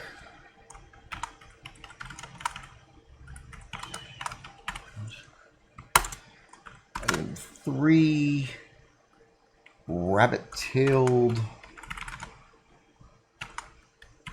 bodice. 4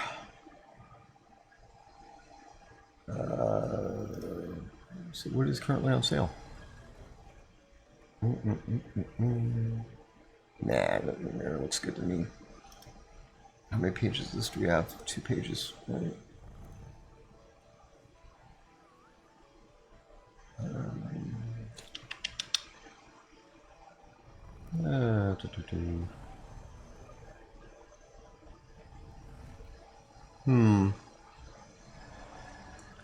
Me, prize. Okay, let's see if I can scope out something. How about a huge chess set? See, this is actually. I remember I was going to say I want to talk about something before. So this is one of the examples. The chess set is actually delivered now in a bundle, so all these separate pieces don't just show up in your inventory and blow up your inventory. I want to deliver anything that's multi-piece in a bundle. The problem is that like we go here. If I bring up any of these other things, right, you can see what the thing looks like.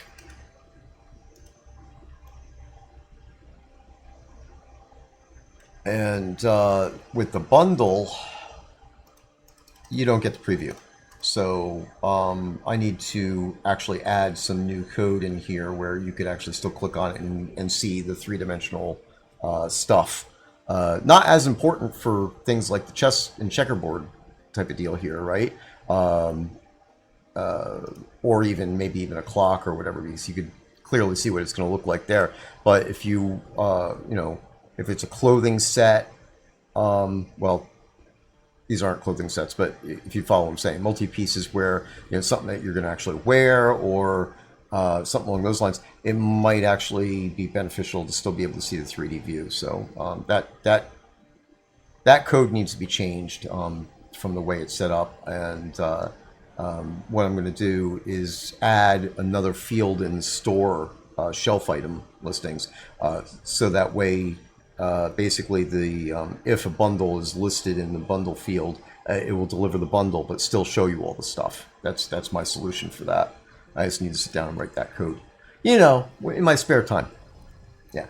So all right, so we're going to do a chess set for number 4.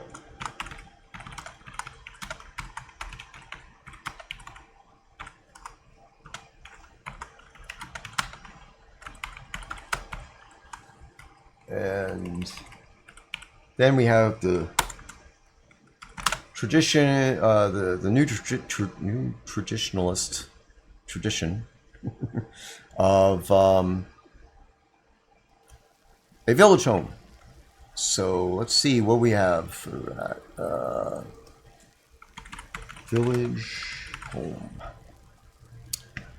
Okay. How many of you guys out there would want an Adobe Village Home? Is that something anybody would want?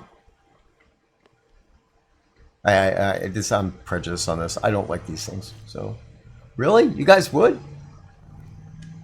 I don't know. Really? So let me see. City, village. Hey, I could give out this one.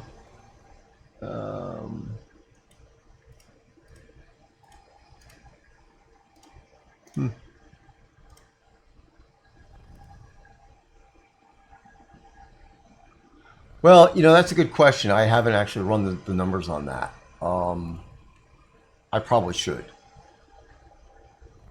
And by the way, I've been eyeing up some different Adobe, or we'll say desert style homes, that we might add into the game as well.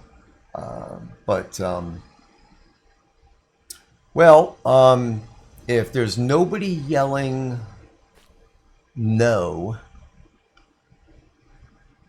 well, I see one person saying no, but basically, if there's not a big thing of saying no, which doesn't look like there's I'll go ahead and do this, see what happens. I mean, you guys could always sell it, trade it, whatever. So, in game, of course, no RMT.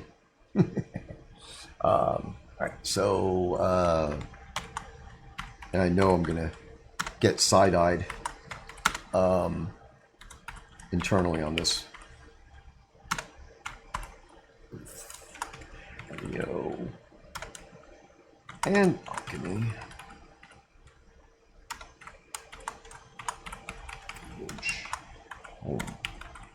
Okay, we now have our prizes.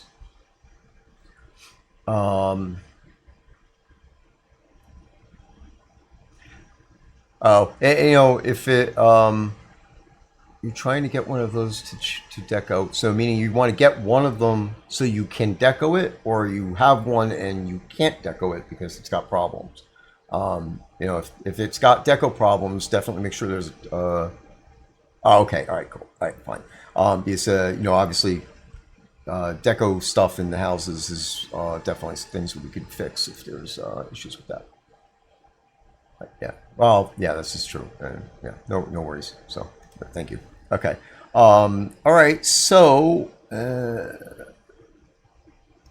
gonna do this drawing now. All right. So I'm running the drawing, and we have a total of 3 to pull: 2 from the initial hour and 1 from the second hour. So running those now. Yeah, and that's what I was going to talk about during the store thing. About I want to make that change. I think I mentioned it in the past, but I'm definitely every time I come up here to do something like that, it comes back up into my head that this needs to be fixed sooner than later. So that's definitely something I want to get done. All right, let me see here. While I am waiting for the prizes to draw, I'm going to look. I did make some notes. Okay, so I talked about Unity6 right in the beginning. I will briefly talk about that for a few more minutes, just to say that as I started to go into, I don't even know if I went into enough detail about it or not, but basically the existing code base of the game has to be audited, and I basically install Unity6 and see how badly it blows up, right? And which I've done. And now I have to go through and clean up a bunch of stuff, which I've been interleaving between all my other things. And once the game is to a point where I can migrate it to 6 internally, then I will go through and make sure that we're on the current versions of all the plugins and third-party tools and everything that we've been using for that, for development. I have already been making new tools in the 2018 editor, and I've created a new menu. As you can imagine, there's a menu in there called Portal Area, and I'm eliminating that. And as I move everything over to a more not company related name of the menu with all the custom stuff in it, I'm organizing it better and doing all those things. So I am also trapping nulls and errors, and which speeds up build times. It actually speeds up game operation, things along those lines, as well as the editor. The editor is behaving a lot more properly these days. But we're still moving up to 6. So once I get all that level done, then I have to create a new project. I have to bring everything over to it and get it going, during which time any new development, especially script-wise, needs to stop. Any new objects that are added into the game need to be added in both the 2018 and the Unity 6 versions of the project. Then we go into beta on QA, so players can make sure that things are not acting wonky.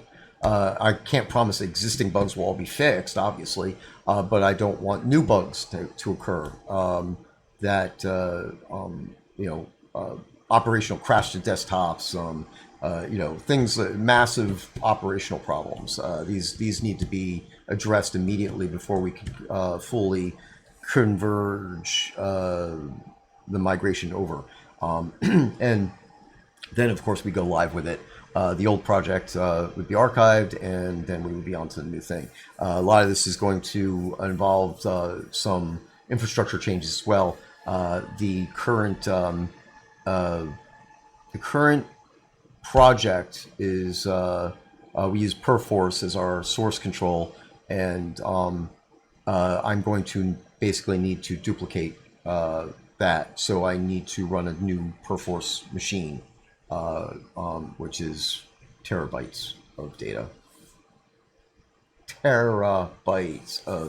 So you guys are lucky. The client right now it's approaching 40 gigs, I guess, installed.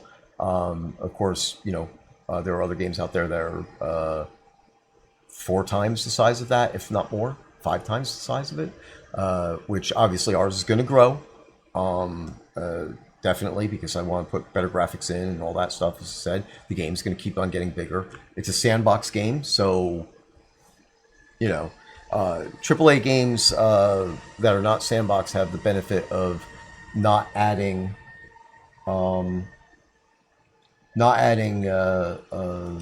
items as much as we do. So I have an issue. Why is this doing this?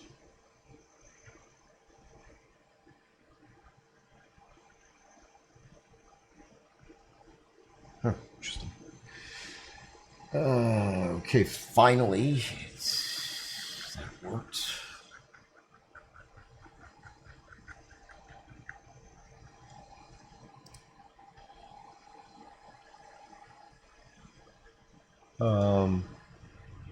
I'm working on the pricing. It's giving me lip.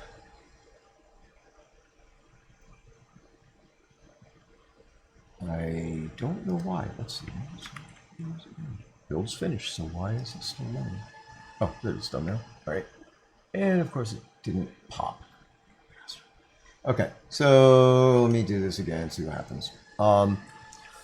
Okay.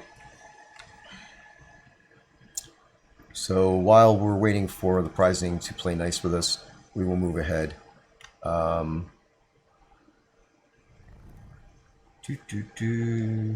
Yeah. So I got a lot of stuff I want to do.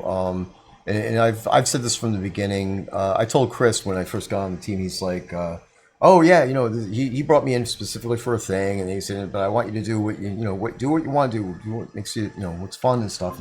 And I told him that I don't do what I want to do.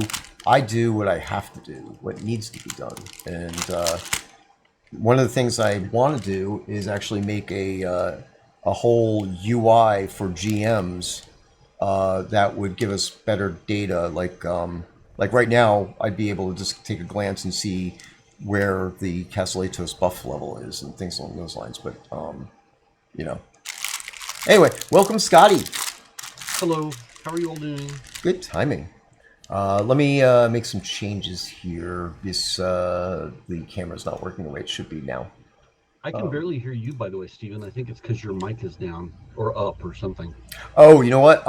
Yeah, I'll bring it down. Can you hear me now? Oh, yes, now I can hear you. Okay, all right. The reason why is that for some reason this mic over the streaming is coming very low volume. So I'm currently using my blue mic, my Uh-huh. yeah, and for the stream, and but the meeting is still using my headset, Ah, which is probably better because the big mic is going to pick up a lot more background noise, which the audience has confirmed is out there. Let me see if I could. No, this is reframe thing. No, that's not. All right, damn it. Give me a second. Back to tab. There we go. All right. And then.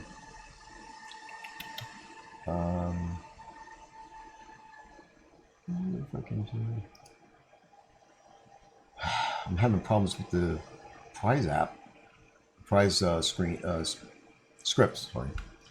oh, Yeah, it's not playing nice. Alright, this is not the way that's supposed to be.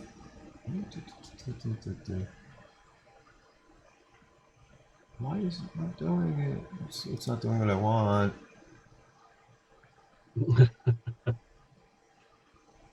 Huh.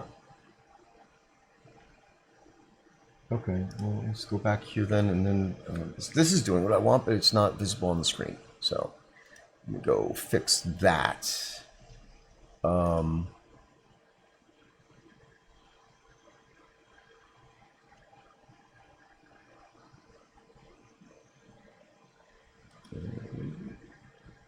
Hey, look, big. We're big. All right, wait. I gotta turn off this thing, and then. Oh, this is locked. That's why it's not. This is what I get for trying to standardize this stuff. It did improve things, but I still now have to make tweaks. I don't like having to make tweaks. Okay, there we go. All right. Okay, we'll put you about there. There. And Do all the nice stuff that people probably don't care I'm doing. Okay, good. All right, and I'll just lock that too. Okay, good. All right. I'm trying to figure out what I'm seeing on the screen. It Um, almost looks like it almost looks like in the middle of the screen above the housing interface is another interface with people around a fire, even though it's not an interface. I know it can't be. But then there's a even larger person that seems to be floating. Oh, I see. Okay. Now I understand. yeah.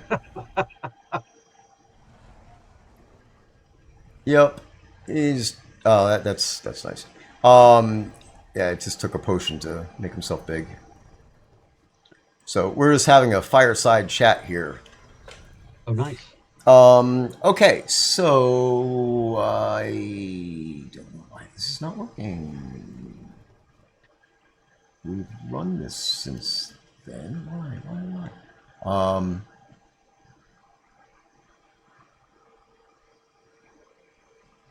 Hey, Merrick here. How are you? Hey, in Interesting. Darkwood. I'm doing well. Hopefully you are too.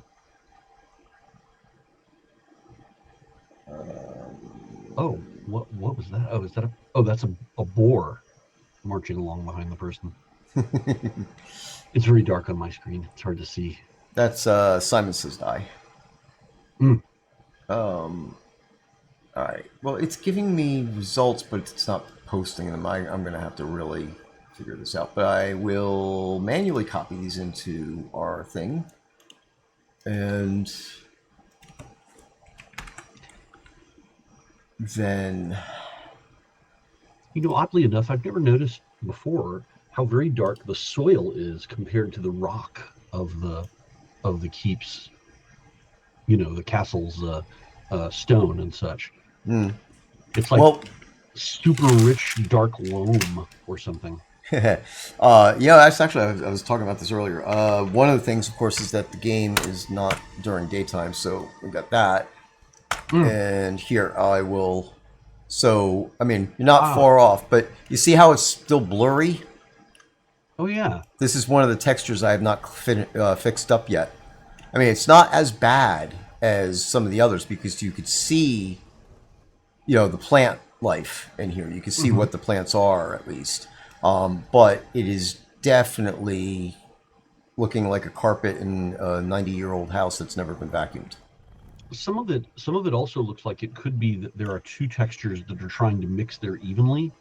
So you're seeing like, not real translucency, but a fake blend between two textures. It almost looks like two Yeah, different textures. yeah. Whoever put together this particular terrain texture has a baseline of smushed grass underneath it, and Mm. then there's some kind of a, I don't know, clover-esque type of plant, and the normals are not. I don't even know if it doesn't even look like there's any normals involved in this, and Oh, right.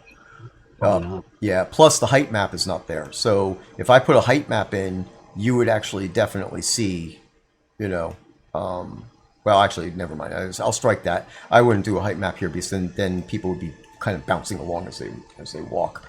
But definitely would want to fix the normal, and you can see how it just goes from this to blur to really bad. What is it? That metallic crap is applied to this texture as well, which should not be there at all. Well, like you said, So this is one of those materials that we're still in the midst of fixing, and there are issues, known issues with the terrain as we had gone through other updates recently that allowed for you to make some very explicit fixes, which really made all the difference in the world on some of the maps where you were able to get to them. But if there's only so many hours in the day, so if you haven't gotten to this one yet, then it's still on the list. right, exactly.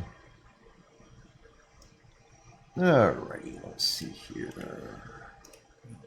This up there, and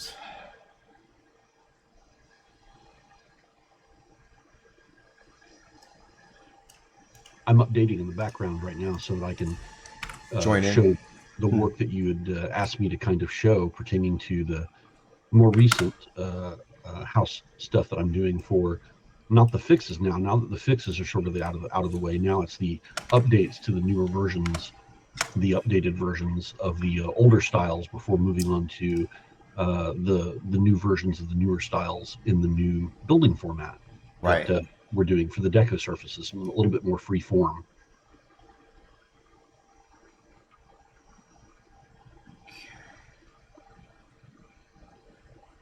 All right, and I have one more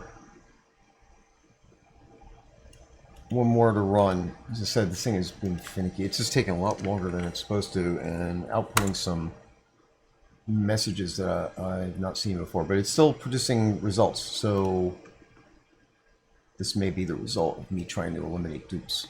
Oh, that's strange. Is it doing it? It seems to be outputting something in a different way. No, I'm posting those manually. Oh, I see. Yeah, you see, it's not doing the it's not posting to our chat for some reason. Oh, weird. Yeah, it's one of the things that it's there. I see messages that that don't have anything to do with the chat send, but it claims that it's doing it and then it's not sending it over. And I know that happens once in a while, but usually I could rerun it and it comes over. So, yeah, I have no idea, but it doesn't matter. It's running it as quickly as it's supposed to now. The first time it ran was really long. This might be, as I said, I've been working on code to fix some stuff, and there's probably some interaction that needs to be corrected. So we have, and I haven't done any prizes yet. So I'm like, we're 2 hours in, and I didn't do prizes yet. Oh, I see. And that's why you're prepping two separate lists. Trying to get several. Right. I just saw Merrick Dragon's "Where did Scottie's chin go?" And I'm like, well, that's a question for the ages, because as I've gained weight, I've been wondering the same thing.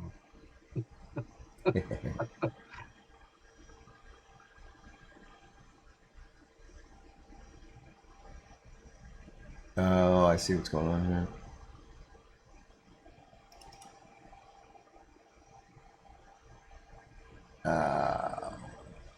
Frig. Okay. Well, hello, Alpha Fish Stick.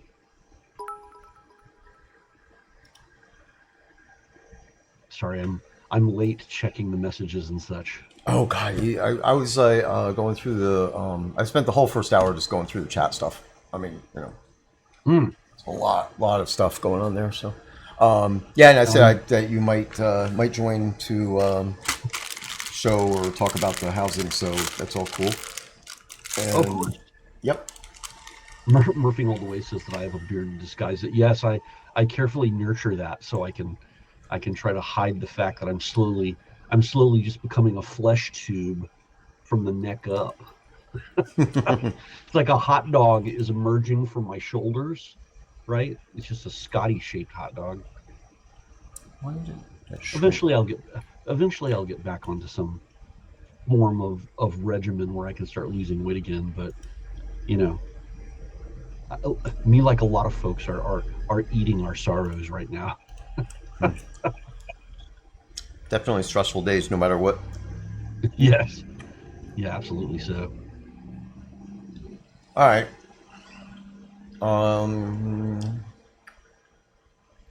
Still didn't pop. Let's see. Look at the log. All right, good. I got winners.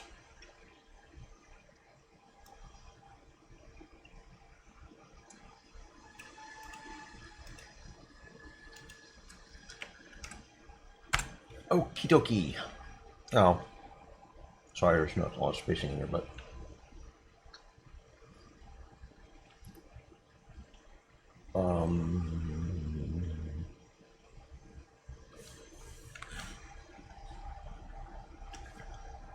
if you want, you can read the prize, and I'll read the names. Oh, certainly. Since the format's a little picky. Are we starting all the way at the top? Well, no, just read the prize names. Oh, the prize names. Oh, I see. Mm-hmm. Okay, so first for the prize, we have the Spring Floral Still Life painting. Okay, and We have 3 of those going out. One goes to Bojangles, another to Mondravis, and the third one goes to Celestial Whisper. Ooh, excellent.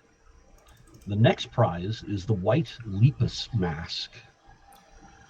And the 3 players who will enjoy wearing those are Aegis, Elian, Selena, or no, Salian, Selenia. Yeah, there you go. So, it's like you say these things out loud. All right, and then Tutnik's Mare. Okay. The next thing that we have, and the white Lepus mask kind of has that Donnie Darko sort of feel to it, doesn't it? Or it's not that ugly. I know it's actually kind of pretty, but Yeah, it's got that shape. yep, that shape. Okay, so the third prize is the rabbit-tailed bodice. Okay, that goes to Malhari, and let's see, Maxim Damage and Stringfellow Hawk. The fourth prize is a chess set, a large one in a bundle. Okay, so that goes to Cassiopeia, Faedwin, or no, Fainwin, sorry, and Grolgar, yeah, Rogar. Grolgar. It has to be said that way. Yeah, I agree with you. Actually, on that. I had what's his name? Man, words. Barbarian movie. Conan? Yeah, Conan. Thundar? Well, the actual what's his name? Live action Conan. Yeah, Conan. Yeah. Conan. Who was the actor? Schwarzenegger? Yeah, Schwarzenegger. Yeah, that's it. Arnold Schwarzenegger. Schwarzenegger. Yeah, as soon as I said the name out loud, that's the image that came in my head. Okay. Well, last but not least, and the fifth prize is the Adobe 2-story with patio and balcony as a village home. Yes, and this is a first-time thing. We're actually giving away an Adobe house. Really? Yeah. I asked the community. I said, the audience here is, would anybody want one of these? Because usually I don't like them myself, and only one person said no. So I was like, okay, fine. So we're going to give one away and see how that goes. So the winners of this set of grand prizes, we consider our fifth one the grand prize for this, Zahad Spellfire, or Zahad, and where's 5? Egan Elalin, Egan Elalin, and Bastet. Congratulations, everyone. Yay! Congratulations! Enjoy your prizes. They will be delivered, actually, let me see here, probably towards the weekend. Wait. Things have changed. Give me a second. Let's check something. Yeah, if they're not delivered earlier in the week or over this weekend, then I believe next weekend they should be delivered by next weekend. Usually, Lainey tells me when there's going to be delays, and I knew that there was something that was going to delay her on these, so I just want to say that. So if you get them sooner, then yay! But pretty much sometime. Oh, there we go. Yep, after the weekend. Okay.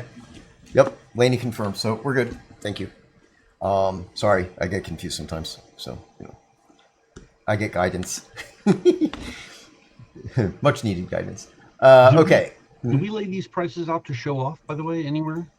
No, usually, see, when I get time, I do that pre-setup stuff, and I actually picked these prizes not more than 10 minutes ago.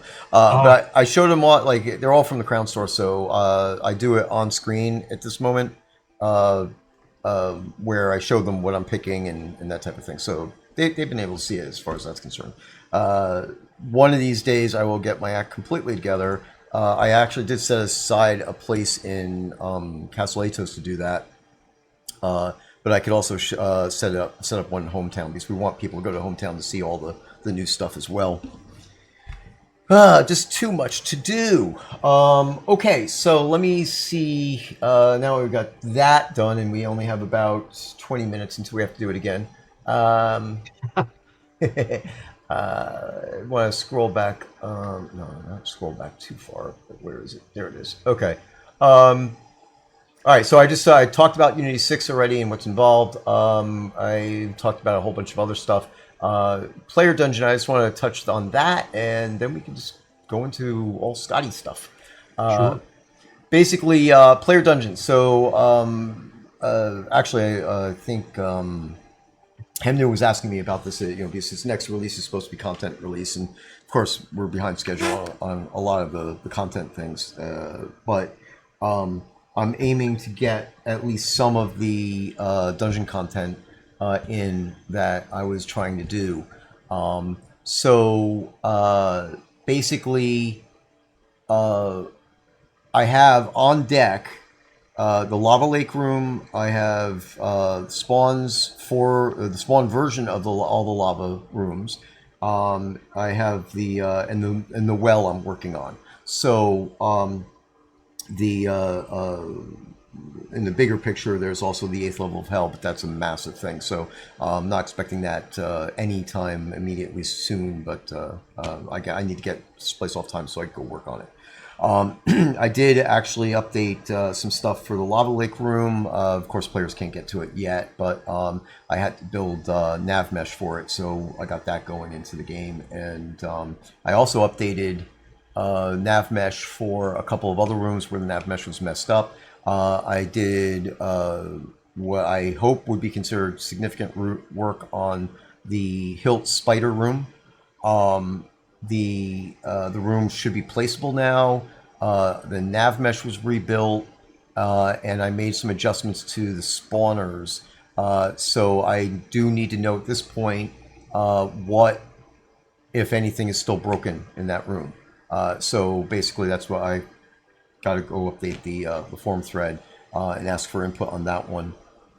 So hopefully the spider room is fixed. Then we have I am going to put in some new stuff for player dungeons as well. What I now I'm going to do is make hallway sections, including intersections, that will have a concealed pit trap. So I just need to do one or two little things to make sure that it's going to work right and be visually good, and then they'll go into the game as well. So that'll be some number of dungeon pieces that'll should go into the Crown Store at the end of this month, if everything goes well. Okay, so I will stop there. There was one question. Wait, let me see. All right. I don't think so. The question is, do we have to reset it if to see if it fixes it? I don't believe so. If you're able to, I would definitely recommend placing a new one and see what happens. But if you have one that's in place existing, please go into it and see in adventure mode and see what you see.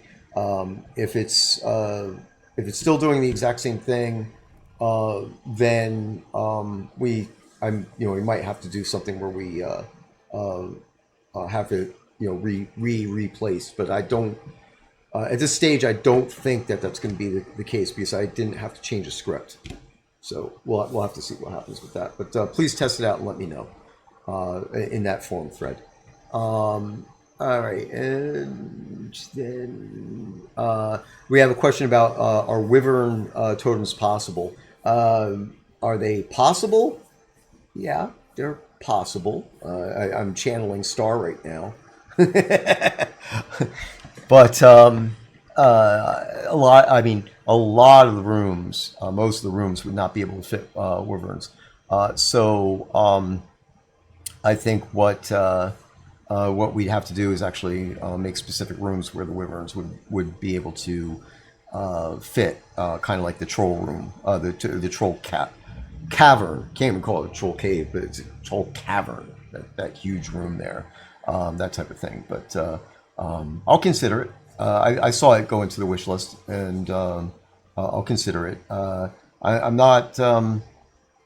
I'm not a big fan of the way the dragons were put in as pet dragons and stuff like that.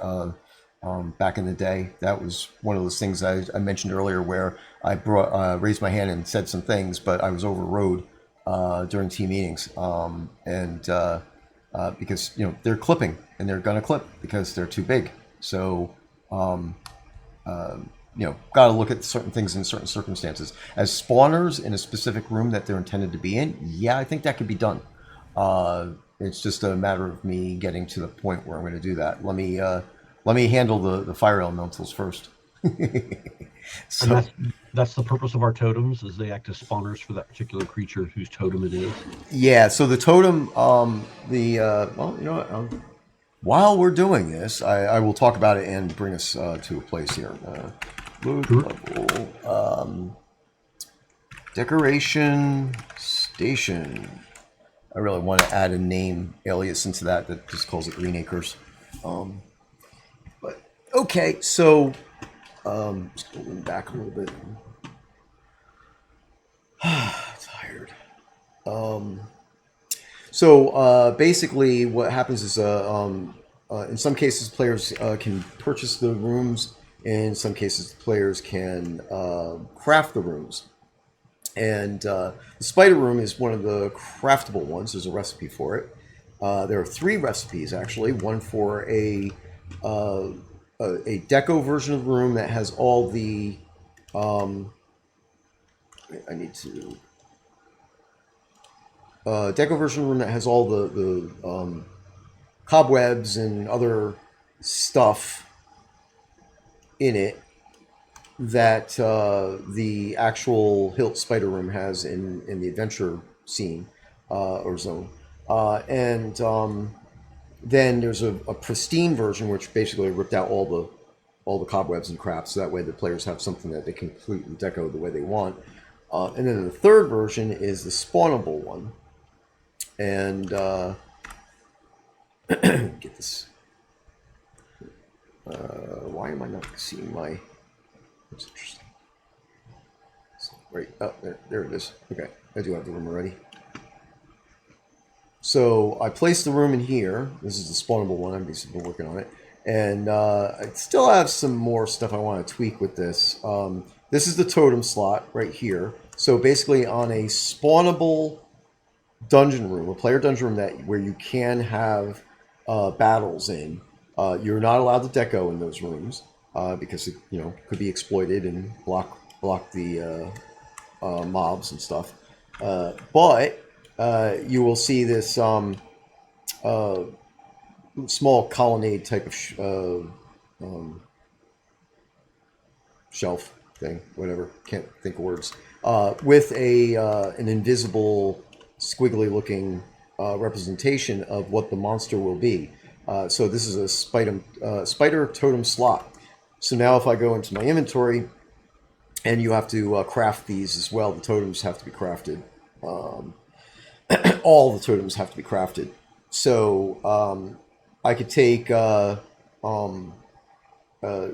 way you craft the totems is that you collect essences from spiders that you kill out in the world. And then once you have those essences and you have the recipe, you combine them with whatever the recipe requires, and then you make the totem. So the totem then can be dragged onto the pedestal. That's the word I was looking for, pedestal. And then it appears as such. Now it's supposed to not have that milky part. That's me with the sizing is not matching up. This was broken and I had to fix it, and I hadn't really done all the visuals on it yet. I want to change all this. So once it's placed, now the player can go into, and I guess we're about to test this room, by the way. you leave the dungeon, wherever the hell that is. Oh, there it is. And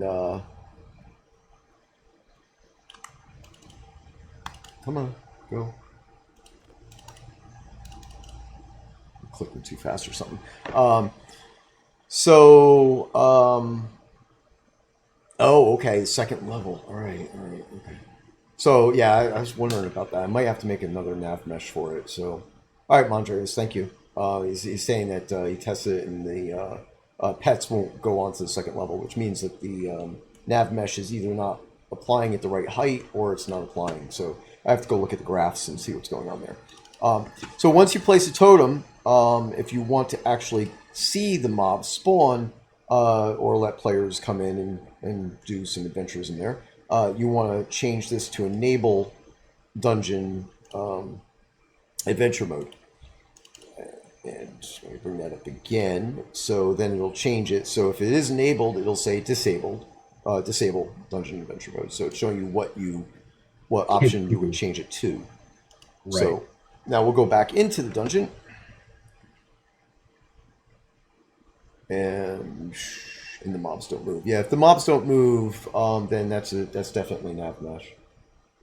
So basically, I'm going to have to do some stuff there.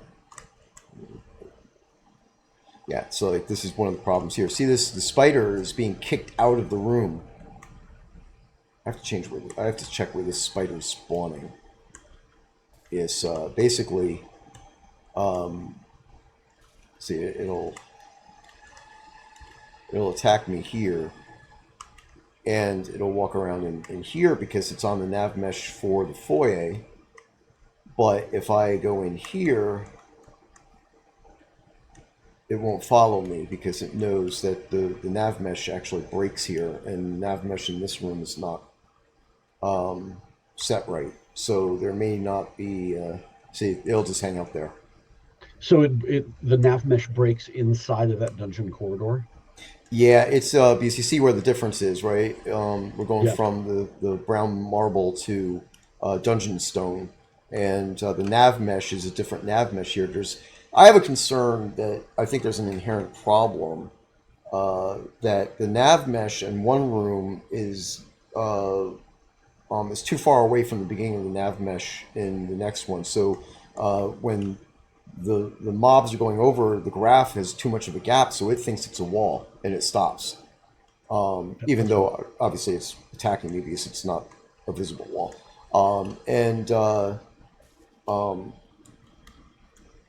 Pets will teleport. You know, technically you just saw it blinking. It kind of teleported itself, but pets will teleport into the next room if the nav mesh is valid in the next room. So now this is the next spot where I did make changes here, and I want to see if this, because I think did I fix the spiders? Come on.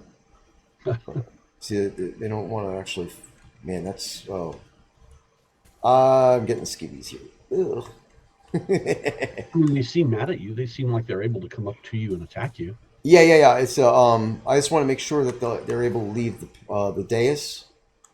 And it looks like they are. They do pile themselves up insanely, but you know. Yeah. Yeah. There you go. They're all off the dais now. So I fixed the dais problem. Because they were stuck on the dais, and the reason is, and this is technical, guys. Just don't listen to this. It's boring. Don't worry about it. I should do a kill all. There's a collision mesh that's on top of the dais, so that way you can walk up it without the bouncing thing or get stuck on the steps. And the spawners for the spiders were sitting on the surface of the render mesh for the dais, which is what you would expect. You know, because when you put them down, you hold down control and it sticks to the surface. It's not sticking to the collision, it's sticking to the surface of the dais. So they were below the collision. And the nav mesh is at the collision level. So the the spiders were outside of the collision domain. No, I'm sorry, the nav mesh domain, and they couldn't move. Huh. So anyway, that's solved. Now, the one that's out in the hallway, I might have placed the spawner for that either in the hallway or too close to the edge of the hallway where there is no nav mesh, because we don't allow, even in deco situations, we leave. Where what we were going to say in the deco versions of the rooms, we about where this torch is where the deco surface ends, because we don't want you to risk having something in the way of where another room could be placed or the transition between two rooms. So there is a gap for decorations between the two. Now I have exceptions that I put in place into the thing. I'm trying to make that better, but that was the standard that I was taught, that there needed to be that the last segment there. Is that gap what they're unable to cross in this case? No, that's something else. That's it's either the placement collision that's causing that, or the nav mesh itself is not going all the way out to the end of the prefab. So I need to look at the graphs. Chris had tried to fix this a long time ago, based on pets, because pets would get caught up on room to room transitions. But I don't know if he ever. I think he improved it, but I don't think he actually fixed it. Huh. So I'm gonna have to take a look at it. And I'm just getting up to the second floor of this. Oh, yeah, I thought I was on the second floor. I am on the second floor. Yay! Okay. Zealot wants us to put the kill all skill in the barn tree. Yeah, there you go. That's some bad music if it kills everything. I don't know if Yeah. you want to be a bard known for that. You know what? We can put that in there, but it would kill players too. Well, it would be like in Narnia. It would, instead of the deplorable word, it'd be the deplorable song. Yeah. Yeah. Yeah. So see, the nav mesh didn't get built on the second levels. That's going to be a bug in the nav mesh script that to build nav meshes. Ah, Um, is that why it's not teleporting up there? that's why all these spiders are standing still. Oh, yeah, because Yeah. Mondrava said that the pet won't even teleport to the second floor. Right. Exactly. Yeah. If a pet won't teleport to a place, it's because there's no nav mesh, which of course is short for navigation mesh, and that navigation mesh is used by NPCs, whether they be mob NPCs or pets, or conversationalists or vendors or anything. Any of those NPCs will rely on the nav mesh, because the NPC is basically seeing the matrix. They don't see the walls. They don't know the walls are there. They only know it's safe to walk around because there's this, guiding mesh on the floor that tells them where it's safe. And that's why if anybody's ever doing world building and they put down, like, let's say they put a vase here right in the middle of the floor, and it's baked into the scene, you have to rerun the nav mesh. Otherwise, the mobs will walk right through the vase. Right, because they're not even seeing the mesh. They're seeing is codified yeses and nos as far as they're concerned. Exactly. Yeah. All zeros and ones. That's it. Mm-hmm. So, all right. So we've made progress. But I see what's going on here now. I think I can manually do this nav mesh, even if I can't fix the script, but quickly enough. This looks like it was borrowed from one of the ancient rooms I made for Hilt. Yeah, it's a Hilt basement. Okay. This is a spider room from Hilt. Yep. Oh, okay. Yeah. By the way, So, Hemnu, you asked a question earlier. Don't worry, I will answer those questions as best I can when it gets to my part about talking about the houses. gotcha. All right. So, yeah. All right. So anyway, with the spider room, that's that. So let me get out of here properly. Amazingly enough, I had actually. Oh, this is slow. Yeah, there we go. I had mentioned this in the past. that when we do work in the editor, if you leave the game, if you turn off play mode uh, while still in the player dungeon, that it will break things, and we end up having to go down in the player dungeon twice to reset the stuff. Amazingly enough, and again, I'm changing code for other stuff. This is when with the complexity of a project of this size.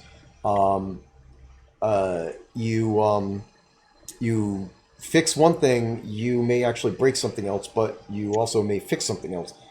This last iteration for the last week or so, I've been doing tests in the editor, and I've not been able to duplicate that problem, and I don't know why. So weird, but anyway, thought it's worth mentioning it for what the hell. But so that's where we are. I'm gonna head back over to Castellatos. Level there. Okay, so let's see what we got going on here. No scroll back up. All right, dungeon goodness. Yes. Okay.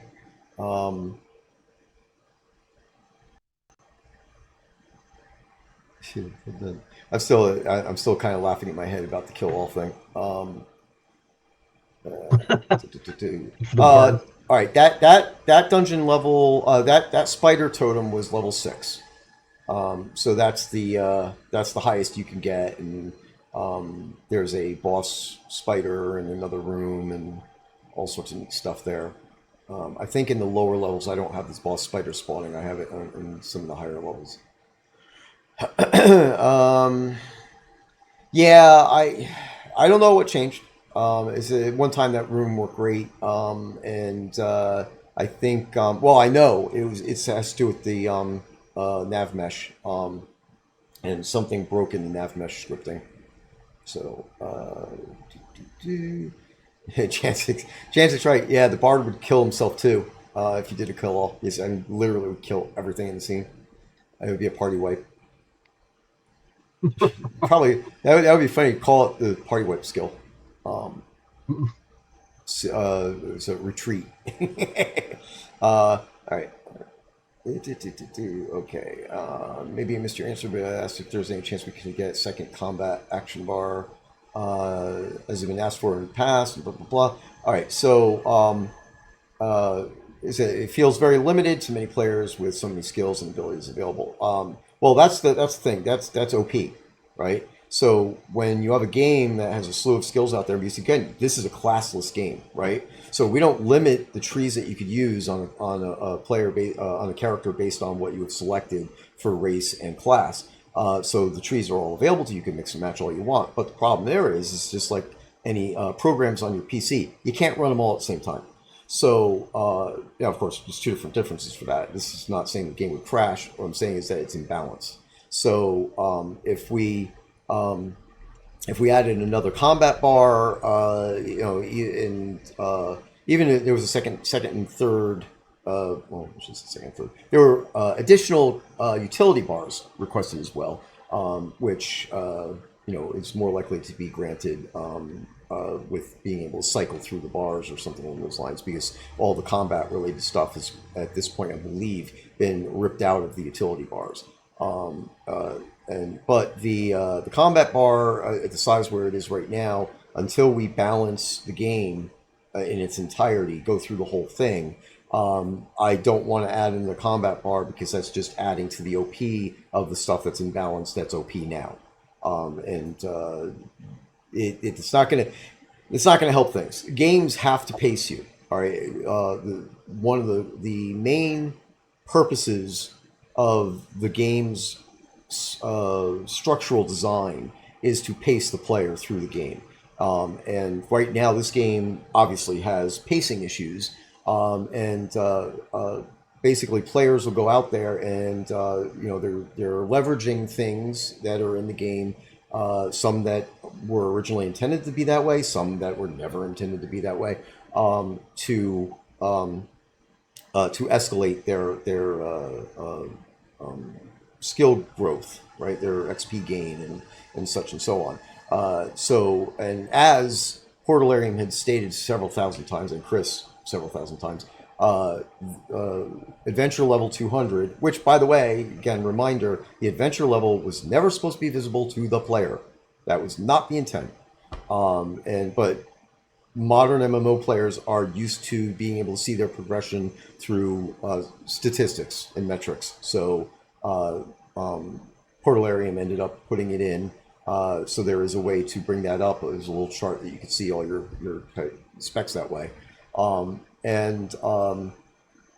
The problem is now that players have a goal to they want to get there. They want to get to that 200, which was the setting. And basically, Chris and Portalarium set the cap at 200 for the adventure level, of course, and the skills. Skills have a 200 level cap as well, but it's the adventure level that people are striving to get to that 200 because it's a challenge.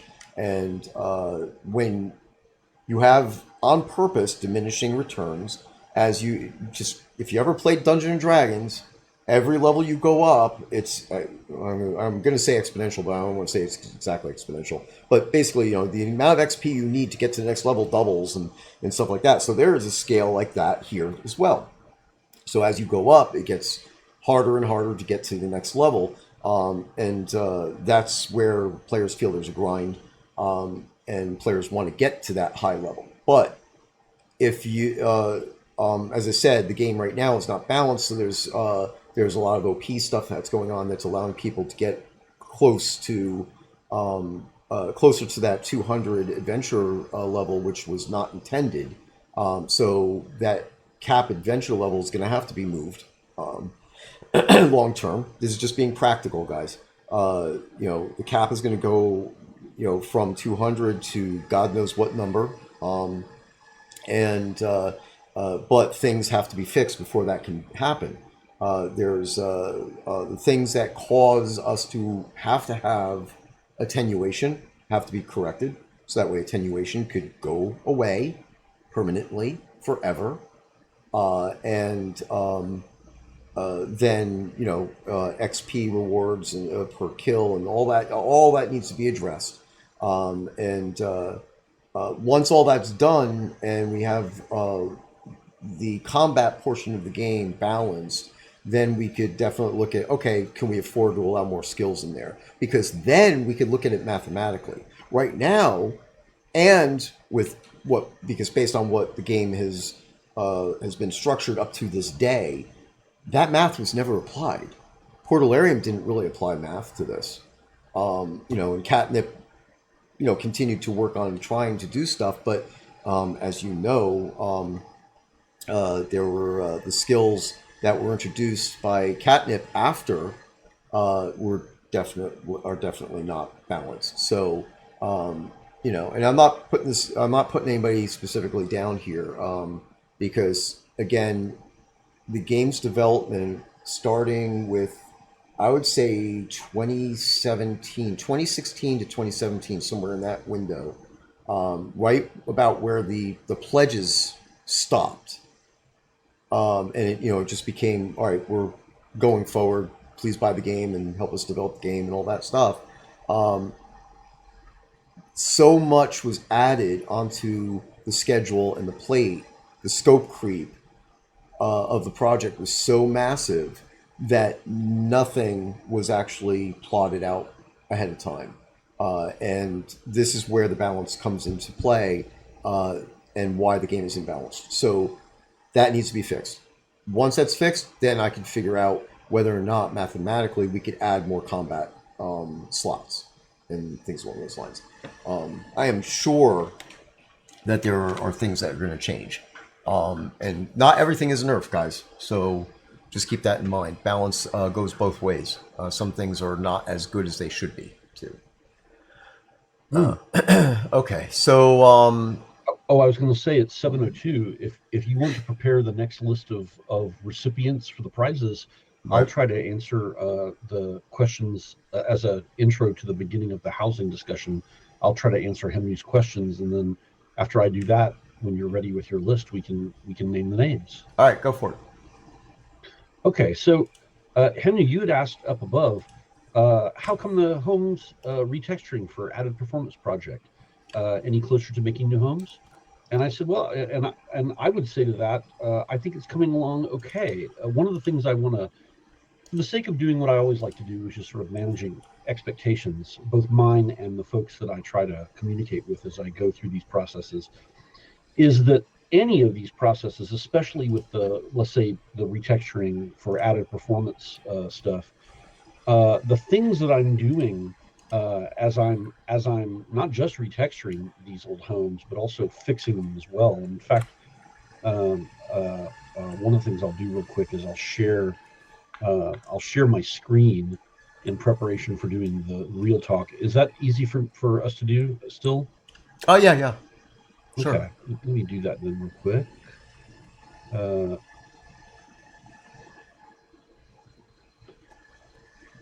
okay, so uh, yeah, as I do any of this stuff, and that includes uh, simple fixes to the texture maps. The retexturing process, at least as far as these old homes go, like for instance this one right here, you can see it's still using all those old textures, but the hoped for goal is that as I touch these, every texture that gets used, not only am I kind of updating them to the new kind of PNG format we're trying to use that will save a lot of space and room, it'll also allow us to display them at higher resolution at much faster speeds than they did in the past when they were TGAs, Targas. And but what I'm not necessarily doing is going whole hog through every single house that exists and touching every texture first. I mean, that is one way I could do it, but the reality is that what's actually happening is that as I'm doing each house one at a time and then doing the fixes to them, I'm also making those changes to the texture maps. In fact, there's still texture maps that I'm using on this one that I'm not fully satisfied with, simply because the way it was originally made, long before even Bob got his hands on it. Because as it turns out, I found out Bob the Builder actually utilized a lot of these textures already pre-made from a third-party source early on in the stage of his development of some of these houses, and so he didn't even develop these textures.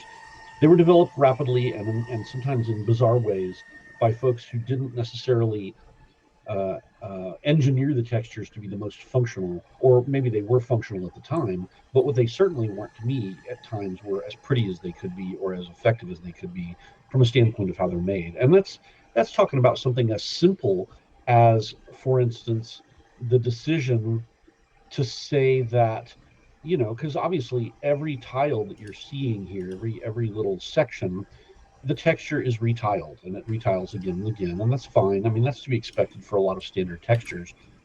But for instance, in the old days when I made tiling textures, I also made sure that they tiled. They didn't just weren't just made to be thrown on a polygon to tile again and again. They were made to be carefully blended so that the left side blended nicely into the right side and the top blended nicely into the bottom. And as I go through these things and I'm trying to repair stuff, fix stuff, and reuse things as much as possible, I'm finding that the texture wasn't made to be tiled nicely top to bottom and side to side. It has obvious edges where these things exist. And I mean, even if I were to like touch this thing right here, right now, just to look at it, here, I'll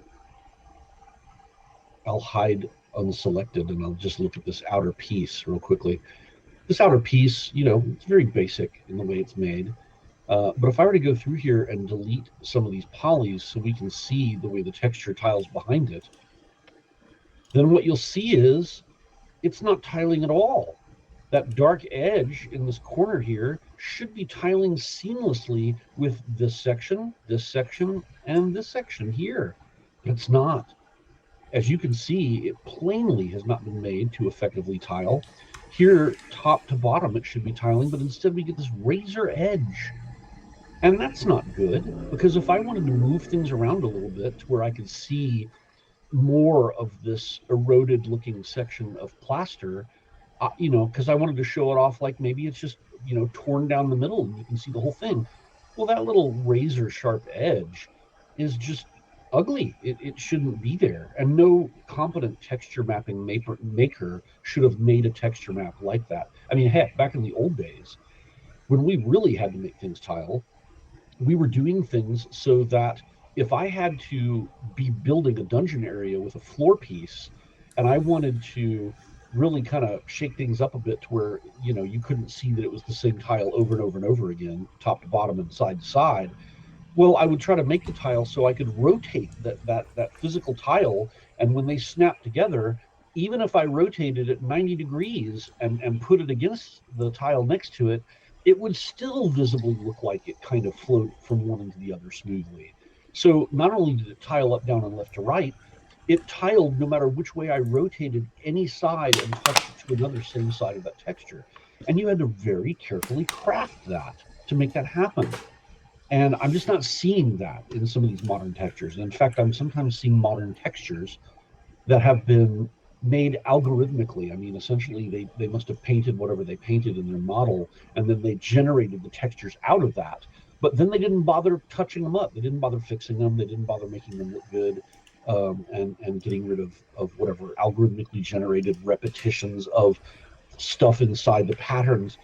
And so if you start looking carefully at things like this beam, which is one of the ones I'm going to kind of touch up and remake, you'll see that whoever made it, this weird little bloop bloop and line here that you see just repeats this little dark spot. It just repeats again and again and again, even when it doesn't need to. And they just, those are things where anyone who knows Photoshop looks at it and goes, oh, obviously they just kind of hooted it out in Photoshop, and they just didn't bother fixing it afterwards. And when I see it, it just annoys the hell out of me. So anyway, that's kind of what I'm trying to do as I go about fixing these things. Is I'm touching every aspect of them, and that includes the textures and bringing them into the new PNG so that the whole thing runs more smoothly. But it's also recrafting the textures at times, and so I'm trying to only go one house at a time as I do it, which means we're not going to see the speedy savings immediately unless you go to a place uh, like, for instance, uh, here's where I am in Brittany Alley right now, Brittany Alleys. And here, let me go ahead and set the time to be 11 a.m. There we go. So here I am standing on the rooftops of Brittany Alleys. And as I run around in here, you'll notice, it's the same texture being used again and again for a lot of these starter homes that are here and things like that, and 2-story and 1-story and things like that homes. And then you have stuff that I'm playing with as I try to create new things. And so to answer the second part of your question, the first new home I'm going to make is a home based on the idea of this thatch roof that I wanted to create a proof of concept of first. So I believe I've shown this off already. It was something I did very early on to make sure it was going to look the way I wanted it to look. But as I go through, this house was also a test case for the quote unquote new way that I wanted to do the houses. By the way, are you ready for us to read the pricing stuff? Yep. Awesome. Do you want me to read names, or do you want me to read the items this time again? Oh, if you want to do the names, it's sure. Okay, good deal. All right. So the first prize is a spring floral still life painting. And that one will go to Kiara Leclerc. Then we have a white lepus mask. The white lepus mask goes to Tutnik's mare. A rabbit-tailed bodice. The rabbit-tailed bodice goes to Rocco. And a chess set. That's the big one. That one goes to Karen Murphy. And finally, the grand prize for the hour is an Adobe 2-story with patio, balcony, village home. And that one will go to Feynman. And by the way, pardon me if I pronounce Rocco wrong. If it's Rocco, pardon me. By the way, Karen Murphy, isn't that a character from let's see, what is it? It's the book I'm actually reading right now.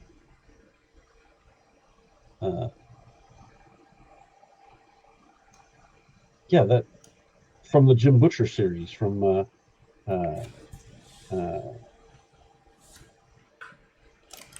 about the wizard Harry Dresden, the Dresden Files. Isn't that the? I think that's his friend, longtime friend. Uh, I think her name is Karen Murphy. I don't Anyway, know. congratulations. There's a whole line of Murphys in the game. There's Janie Murphy and Karen Murphy, and Oh, really? So it's a mhm. whole kind of a household, a Murphy household inside the Yeah. game. Well, that's awesome. Anyway, I've always loved that name. Well, congratulations everyone on their prizes. Yeah, Cool. so as an example of kind of why this house is important, even though it will eventually be the first of the new houses that I'm making, and that means I'm replacing everything in it, all the textures and stuff, but it's still based on this sort of this 4-story, 3-story, and 2-story row house, because it was one of the easier ones for me to start with, because I had to wrap my head around creating any new content, especially because we were changing the paradigm of how we're putting together the houses and making them to where their deco surfaces work, because it was kind of a big change from what they used to be, but we're hoping it will work better.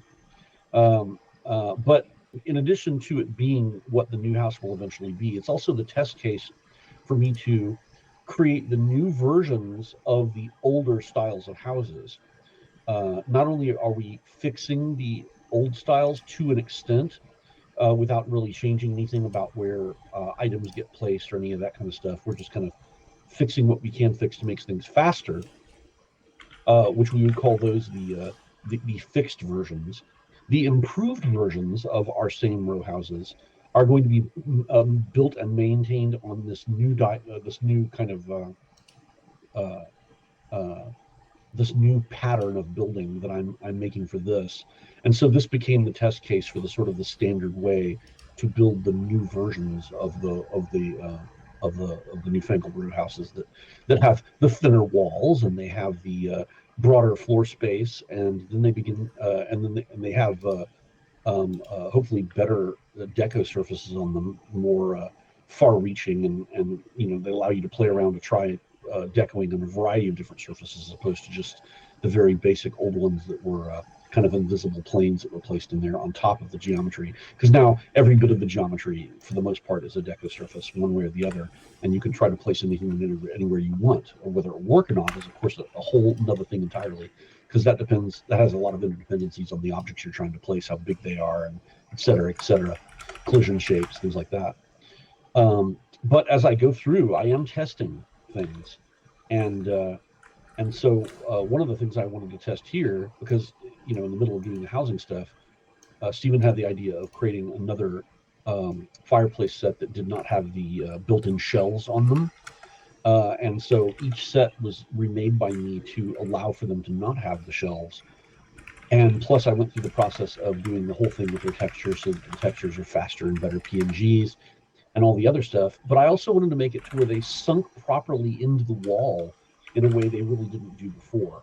Not necessarily they'd sink in so far that it'd be ridiculous. In fact, I made sure that when you tried to sink them into the wall, they didn't actually appear on the outside of the house, because that's kind of a no-no. But I did want them to seem to look realistic, to go into the ceiling properly, to go up through the roof properly, to interact well. And in the process of doing both the new version and then kind of redoing the old version to also account for those fixes and changes, I also did a thing where I move that out of the way. I also did a thing where I put effective name changes in them, and the name changes were meant to kind of be a little bit more effectively indicative of what they are. So large ornate stone chimney, as opposed to having like, the strange kind of strange odd mix up of words that was there before. It is a large ornate stone chimney is what this piece is. But in parentheses, it indicates more of what the deal is with it. It's a through the roof chimney, and it is shelved, which means it has a shelf on it. Um, and so the important thing to note about these is that in addition to kind of what I'm hoping to be a little bit more effective and clear names uh, in one's inventory, I also made it to where they have a little description on how they're used. So, for instance, a large ornate chimney, average ceiling shelved, it indicates there in this little kind of description, this chimney extension piece is made to be placed directly on the floor of any average ceiling height room or chamber on a level above a fireplace hearth to make the chimney appear to pass through that floor space on its way up through the ceiling or roof. In rare cases where a chimney extension piece only partially passes through into a space from the level below, this piece can also be stacked on top of it to extend toward the ceiling, barring any issues with collision. Now, I threw that in there as a big mouthful, but the main thing was so that as you're looking through, a lot of these similarly named objects in your inventory, while it's in the inventory, you can kind of see how it is sort of meant to be used before you start placing it, and might even see indications as to any uh, limitations to it, or any things you can try to make sure you kind of build with it effectively or properly. That's not to say that everything will always work in every situation, because as you know, a lot of our houses early on were built in ways that weren't typical, and you couldn't like kind of depend on the floor height and ceiling height being the same in every room, much less in every house. But I did try to remake these things to where they most effectively worked once you stepped inside and started trying to place these things. Here, I'll go in the house real quick, and we can kind of look at how these things are placed, because seeing them on the inside of the house kind of fools you when you go to the outside of the house and look at where the actual chimney is on the roof. You'd be surprised, but that's also because a lot of these roofs and buildings have oddly shaped upper levels that are like wider than the lower levels and things like that, as was done in that time. But the ability to move these things around and actually place them, I wanted to make sure they do the thing that you expected them to do, and that they would sink into the wall a little bit, and that uh, they would pass up through the ceiling and not conflict with the collision shapes there, and that you could still place all the deco on them and all the other kind of things that you would want to be able to do.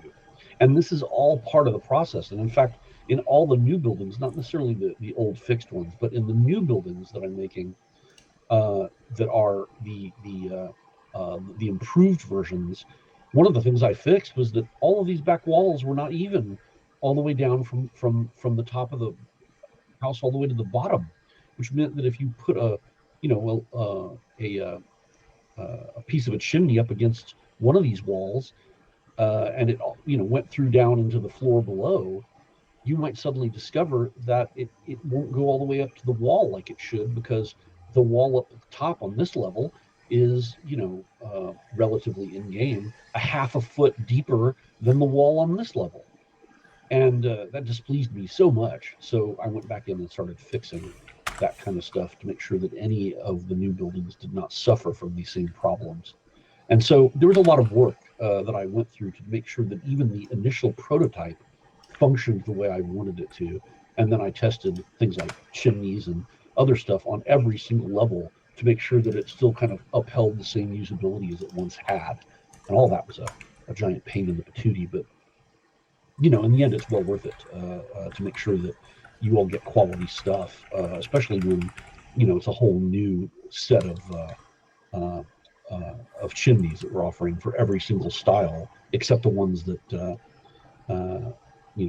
don't require the same kind of pieces, like the metal ones, that don't have the same issues. They don't stick into the wall or anything like that, other than the very final piece that might go up inside of a wall just to show that it's going to the outside of the house.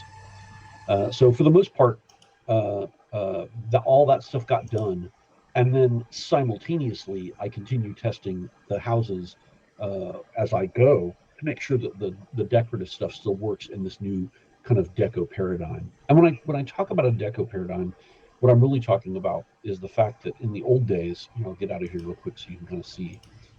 In the old days, when you're looking at these things, you would see something that you can still see in this new paradigm in this one case, because I have a special case up in the top floor of one of the newer houses that I'm making that is an improved version.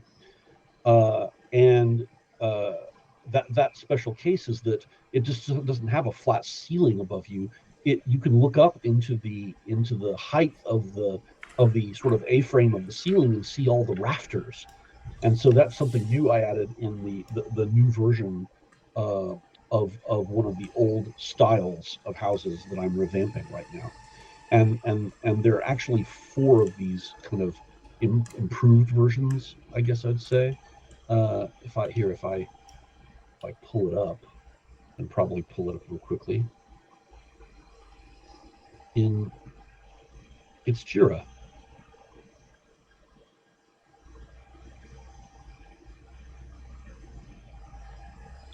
While you're doing that, I posted up a link to the Facebook post that Facebook is using for our ongoing ad, as it were, which is giving us visibility. Oh, So good. if, as I mentioned earlier, if any players want to go in there and click on that link, that'll bring you to a spot where you could actually comment on it specifically. Otherwise, it's hard to find because Facebook is not great. Period. I'm just not going to go any deeper into that, but I, Facebook. I will So, say I have seen our ad pop up for me quite often, uh, which is it's good to know that it's doing so. oh, okay. Um, So if that's the case, then feel free to comment once in a while. You don't have to say that you're the dev or a dev involved, but you can make comments saying it is a great game. I play it. oh, certainly. Yeah, I'll ask you later on in private, like kind of get an idea of what the borders of my interaction should be there. Yeah. I'm very tentative to reach out like that under certain circumstances because I don't know what problems I may cause if I do. So yeah, I'll talk about that later because I certainly wouldn't mind interacting. Yeah, and we'll talk, but it's mainly it's like responding to other people or asking questions and stuff. Since we don't have a dedicated player management team or community manager to monitor the social media stuff, any of the players who see this type of stuff are more than welcome and in fact encouraged to go ahead and answer questions or let them know. And not aiming towards you, Scottie, but not aiming to start any arguments with these people because like there's going to be some trolleys up there, and if they're really bad, if they use certain keywords or make certain statements, then their comments will be removed.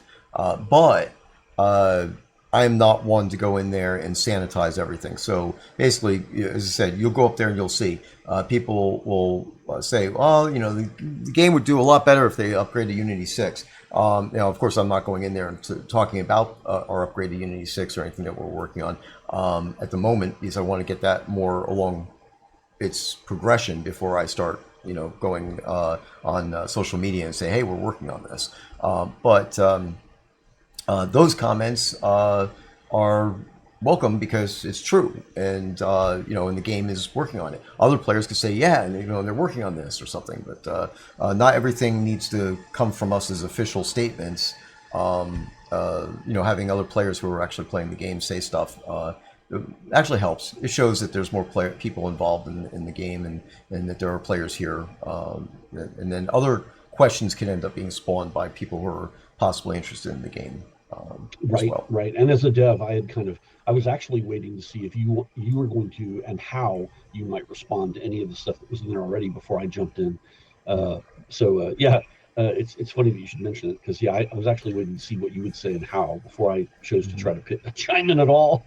Yeah, yeah. And I responded to a few, but this is I try not to. If I respond to every one of them, it actually doesn't help things. It makes it look like it's just one person or one. Oh, right, yeah, yeah. Yeah, Or it seems to become just nothing but a defensive tirade or something like that.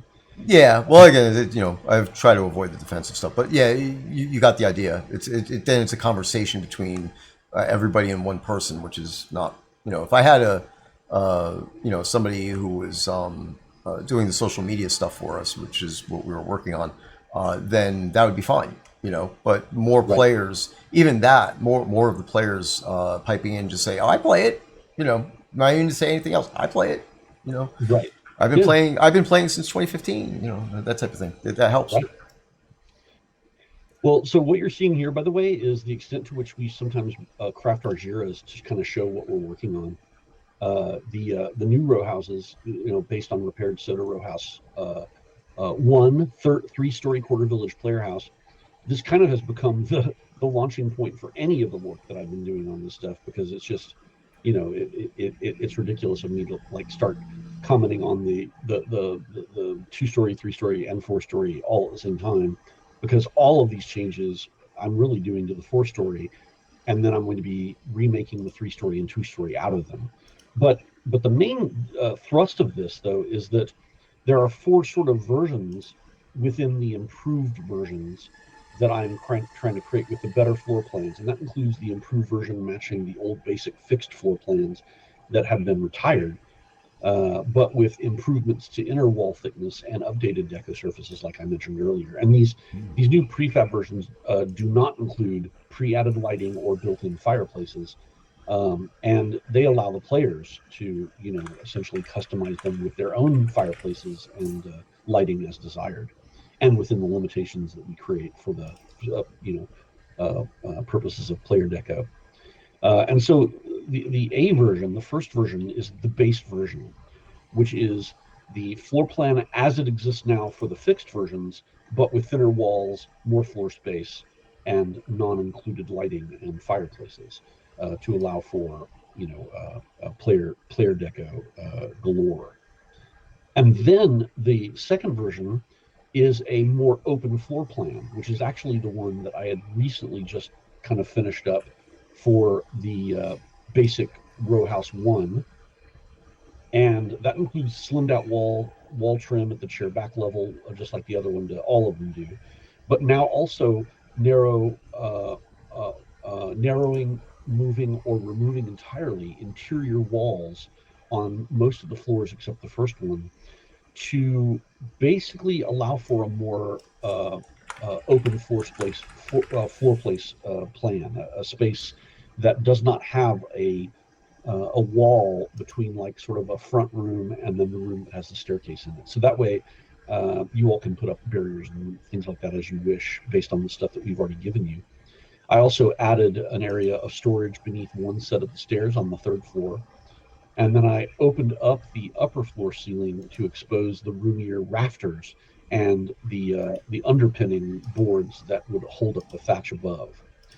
The third version I'm going to make after that, so I'm about to work on that next, is sort of a new merchant version row house with a kind of a outcropping bay window out front, on the ground floor, and that will be done in the more open floor plan room, but it will actually probably have the bottom floor, that stone wall that separates it. It will be probably removed completely, with a completely open floor on the very bottom floor as well, plus the bay windows that will allow you to kind of showcase more product to be seen from the street on the outside.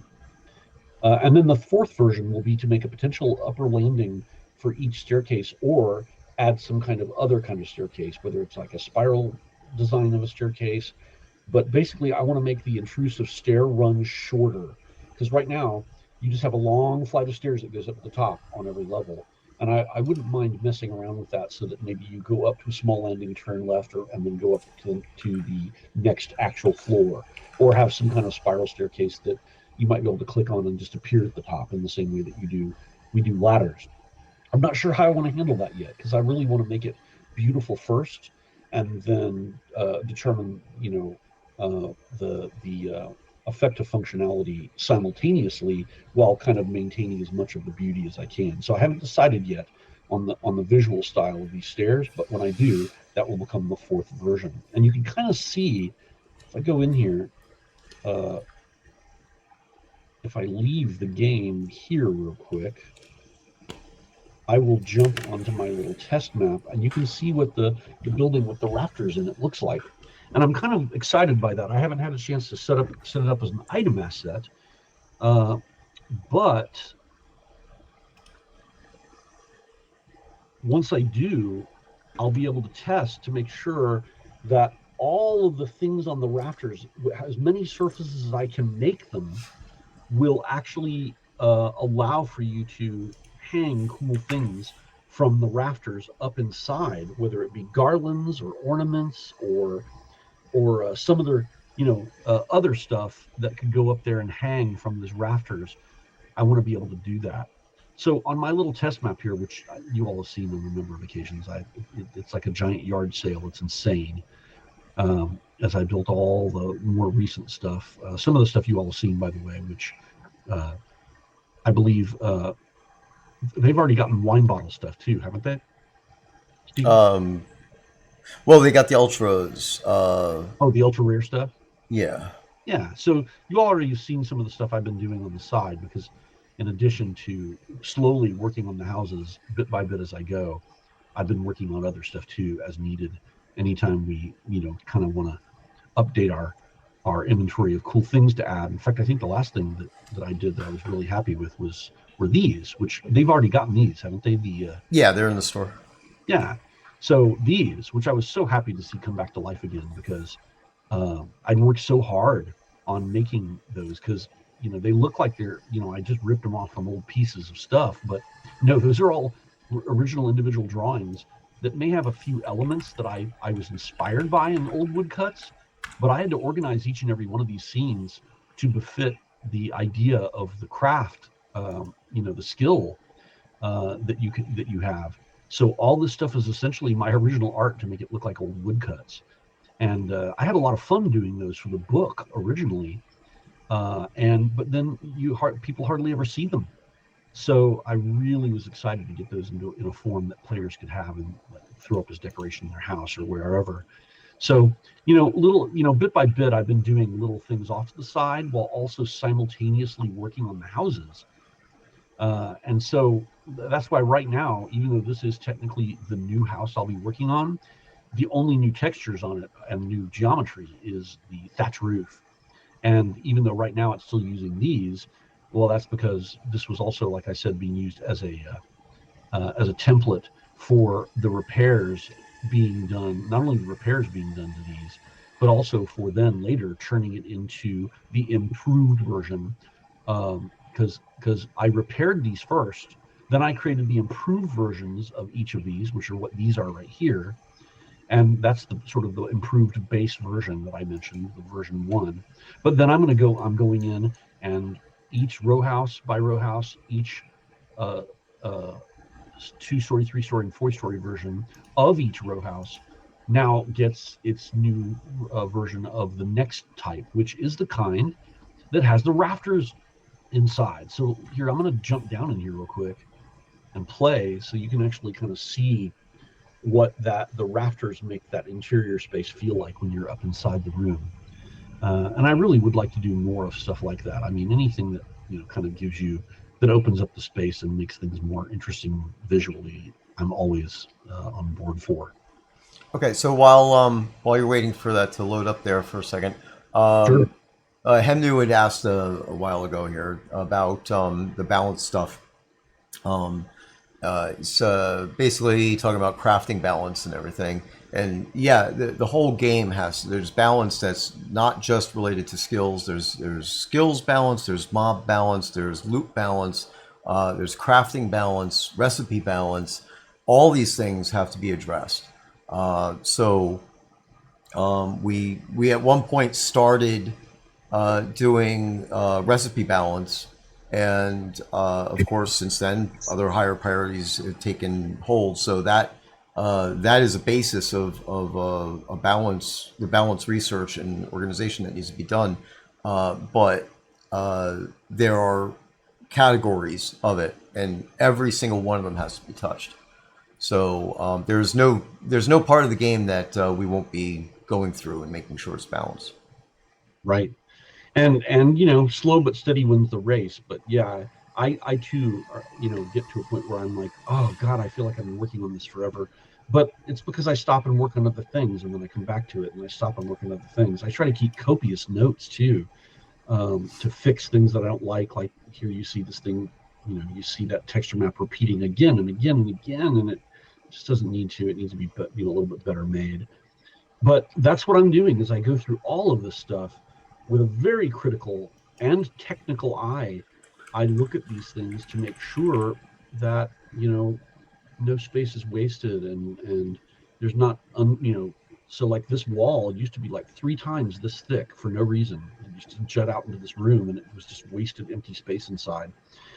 This is the new open floor layout. So on this first level coming up, you notice there used to be a wall that went from here over to here, and now it's gone. There's no wall, no door. It's just a giant open room that leads out into the space. Same thing goes for the room above it. And plus, I added the little space underneath the stairwell, like I talked about, for just a little kind of a cubby hole area. Um, I was very careful about making sure that all the mapping was done, so you're not seeing necessarily it look like it tiles the same every single time. You can see features like it's like corroded up here at the top and it's a little corroded here, but you see it's not corroded as much here, and you don't see that same corrosion at the top. And I'm doing it just so that it kind of breaks up the monotony of seeing it tile the same way every time.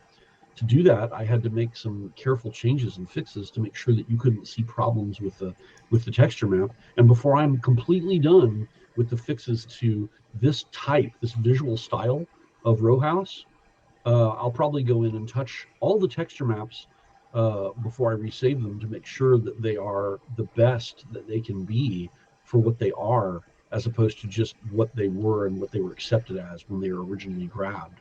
But now here is the joyous moment where you can go up inside and see, look, see problems like this I have to be very careful about. See that? See a hole that leads straight up through there.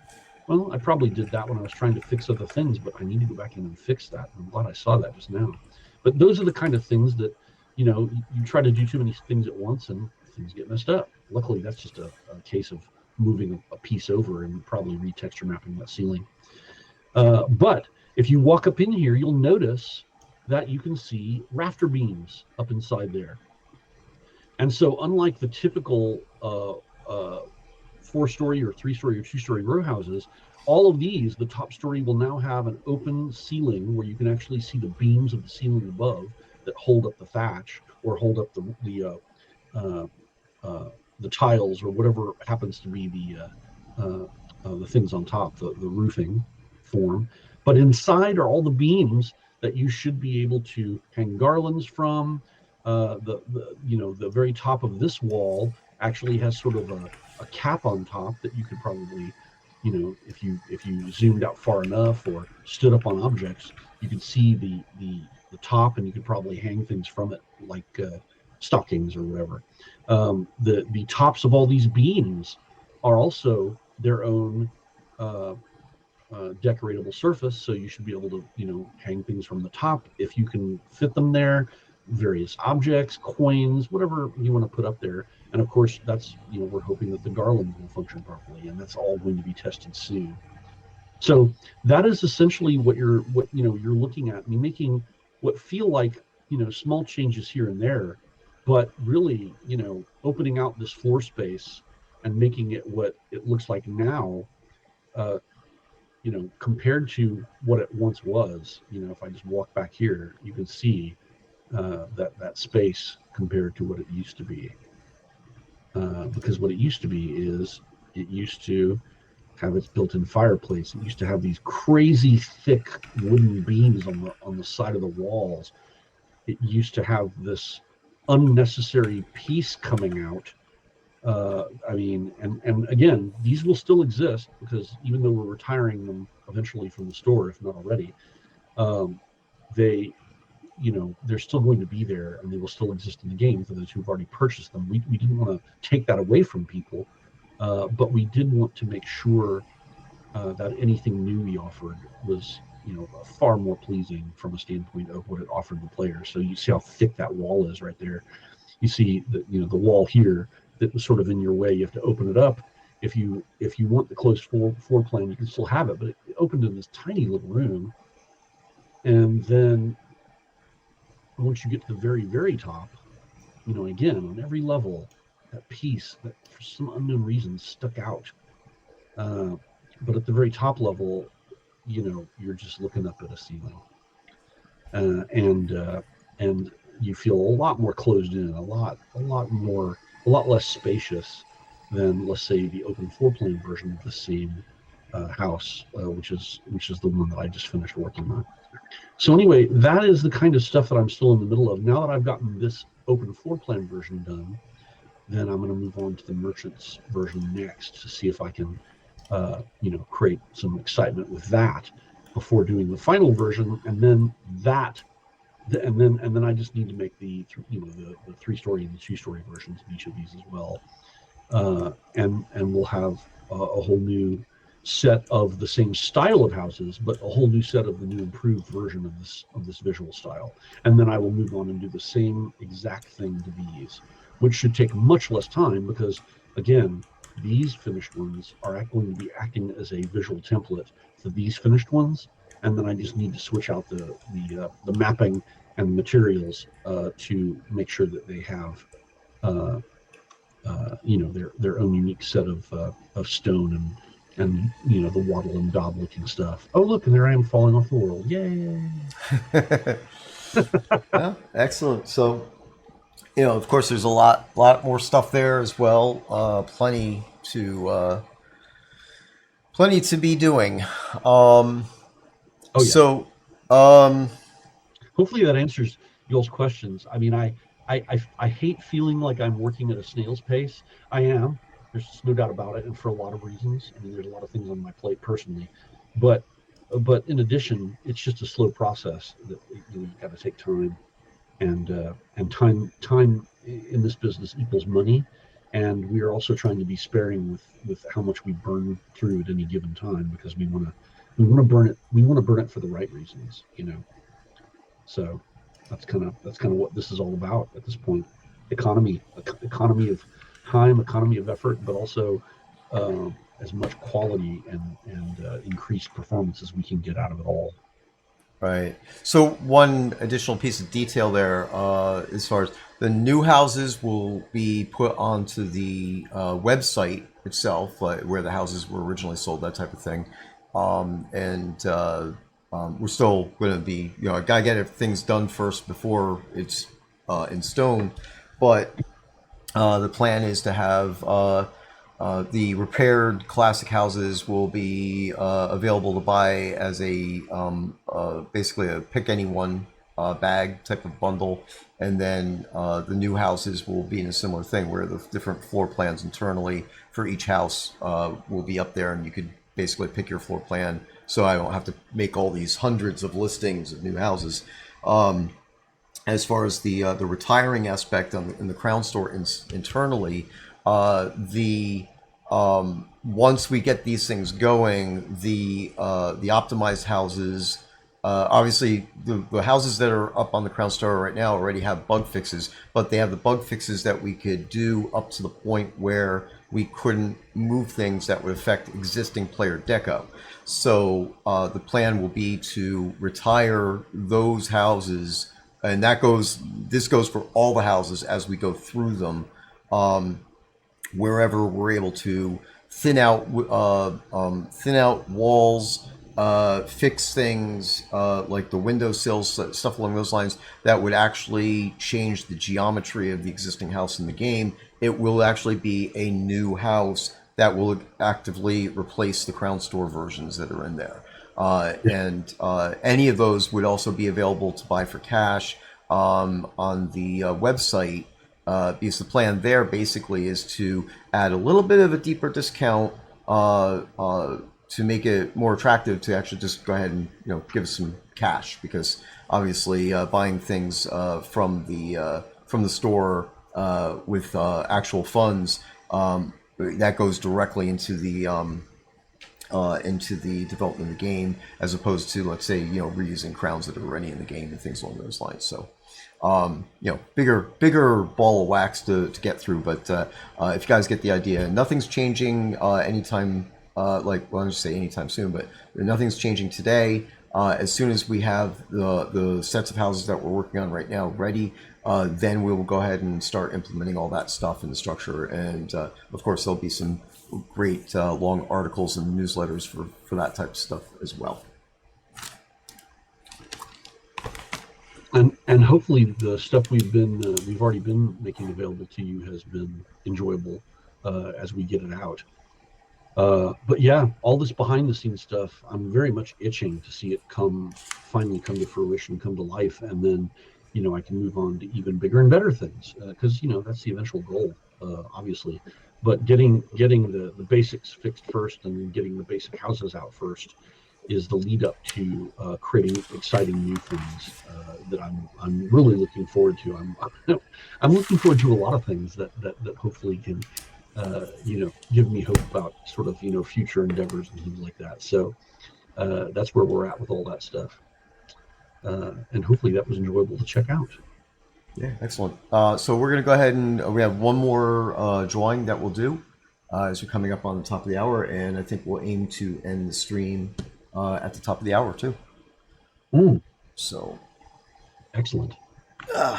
let's see. I am currently. Let's go do there. So I'm currently looking at one of the things I was talking about earlier, and this is just a regular intersection, a four-way intersection in player dungeon type stuff. So I'm gonna, since this is actually a mesh, I'm gonna go into 3ds Max. I will create a new version of this that actually has a hole in the middle, and that will allow me to create a pit trap out of it. And so basically, all the intersections, the X, the L, whatever variations we have on hallway intersections on all the different sets will have the opportunity for actually having a pit trap in here. And I can even imagine doing a couple of variations on that too, but that I'll keep to myself until I get the stuff in place. So basically what will happen is that this will change from a single story thing to a second story where there'll be a drop down, and what I'll probably end up doing is, you'll drop down maybe like, what are these things? Are these considered 10 meters tall or 8 meters tall? Or I know they're 8 by 8 on this, but are they square? Oh, they're not effectively square because the levels originally weren't perceived to be as tall as each piece was wide. So I want to say it was like 8 by 8 by 6. Okay, right. So when I have you drop down, you'll drop down more than the 6, because basically you're not going to be able to jump out of it or climb out of it. I mean, obviously, if you have potions and stuff, you might be able to do that, but under normal circumstances, you won't. So I have to calculate with this. I know these numbers because I have these discussions with Scottie already. That there's a separation between levels, and I don't remember if that is 6 or 16, whatever it is. So I have that amount, and then there'll be another 6 meter tall section. So basically, this will become a 2-story on grid dungeon room, where there'll be a pit going down. There'll be some way to cause yourself damage when you get down there, and then there'll probably be a secret door of something to allow you to escape if the player who put this in place wants you to escape. So, but I got to go through all that and design that together, make sure that the players don't get stuck in it. But at the same time, it needs to be a little bit more difficult. So there will be some kind of a built-in way to try to escape. But you'll have that opportunity to be walking down a hallway, and then all of a sudden you're falling into a pit if you're not paying attention. Well, I mean, if you consider the fiction of it, the idea of there being a pit trap, it would have access for the owner of the place, so that they could send in his lackeys to go and clean up the body and take whatever loot was on it, right? Right. And so, but the question is, where would such a secret door lead? Mm-hmm. And I guess that's one of those things you're trying to figure out, like if there was a secret door to let you get out of it, which is really fictionally to let the master of the house get into it. Mm-hmm. How would you access that secret door from outside the pit? Like, would it lead up to some hallway nearby, or what would it Well, be? yeah, I mean, generally, as I say, if I make them into a bigger piece, then basically what would happen is it's going to drop down to another level, And you know, the secret door would lead to a hallway that would go up to a ramp or a staircase where the player would be able to then to regain access. yeah, but it still has to be up to the player to build the dungeon out to get them into back into a thing. Unless I make the piece into an actual room, which would be much larger, so that way if they fall into the pit, then they can get out of come back from underneath up a ramp and into a little vestibule that would go into another secret door that comes into the hallway piece that would have to be built out in this whole thing. So there's still opportunities for variation, but I obviously the players do have skills that would allow them to jump out of the pit and everything. So there's some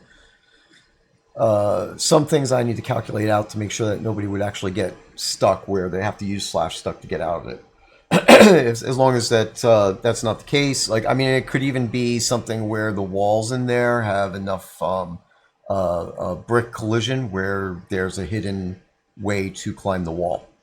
So, well, I guess if nothing else, there could always be that like artificial concession of, because it's a damper area down in that hole, old vines or roots have grown up the wall that you could use to climb out. yeah. If it came down to it. Right. I mean, there's any number of. Let's just turn off the lighting here so I can see bricks. But excuse me. So with the the bricks that in the walls that we have like sticking out, like that one there. Get my mouse back over to it. Assuming everybody can see the mouse. Yeah. Okay. So that brick is sticking out, right? Now Yeah. all I have to do is do this in such a way where the player can stick to some of those bricks and find a path up. That might be a little bit of a challenge there. If I want it to actually just be the cross piece, then I have to find some kind of a method to allow the player to find the way up. Just like we would do in some of the mountains out in the scenes where there's some, I don't know, Easter eggs where you could actually find your way up a mountain to see some special stuff at the top. And it's actually accomplished by just having little pieces of collision in specific spots. So once the player explores and stuff, then they're able to figure out that they could hop from one place to another to get up. So I am apt to do both different versions. So. Well, and likewise, like you said, you pointed out those outcropping rocks. A Night Owl 1 mentioned hidden loose rock, but you can also simply say that on those outcroppings of the rocks, in the same way we have a thing that lets you click on such an outcropping to open a secret door, there could be a thing where, if you mouse over an outcropping like that you set up in one of those pits, it literally says, use rock, use outcropped stone to climb to the top. Yeah. If you click on it, you suddenly appear at the top. Since we don't have climbing. Well, that's the thing. I think I could actually put climbing in here. Oh, really? Yeah. I mean, it won't be animated climbing, but it's basically player hopping from place to place to place to get up, because basically, like even what Andrew's, if Andrew Night Owl is suggesting, you could click on this hidden loose rock. And the rock, when you click on it, can crumble away, revealing a foothold. And, right. And all I need to do is make sure that the player model has a place to latch onto, and then they could climb up. So it's still not perfect animated climbing or anything like that. But Yeah. But the bottom line is that there's multiple ways to do this, and in the spirit of what I really want to do, I would probably do something along those lines. But in addition, I would probably make the bigger room, which is really an extended hallway piece that would actually have these aspects in it as well. So the challenge, of course, would be to make this the hallway secret door kind of basically a one-way door, where the expectation, of course, is that like you said, the master of the dungeon can send his His minions. his minions, hirelings, whatever, down to clean things up, that they would have like a definitive better way to get through that door, that the player maybe doesn't have, so they can't detect the door is there. Yeah. But if they fall through and then they come out on the other end, then they'd be able to leave the passage, because the door will be much more obvious and just allow you to leave. So that's something along those lines that I could see doing, because I don't really like the idea. I mean, there's no secret that I don't like the idea of a lot of our secret doors and secret things are way too obvious. And I've said this in the past. I'd like to have a number of levels. So, like, if somebody wants to put in something for players that's easy to find, then we could still have scenes that show up and things along those lines. But they're like in a trap situation, there should be something that's a clue, but we'll figure out what that is. But the making it too obvious in a game like ours, it just makes it where you have to literally not be paying attention to what you're doing to fall into something, and or not pay attention. Because the mouse, literally, if you're just walking, your mouse might happen to come across that loose brick that has a big giant tooltip on it. So it's like, no matter how hidden the wall, the hidden secret door is or whatever, the triggers are just going to jump out at you because of the UI. And so I want to try to put some tricks and stuff in there to make it a little bit more difficult. So. As I've done in the past, I think I have a couple of things that are different levels of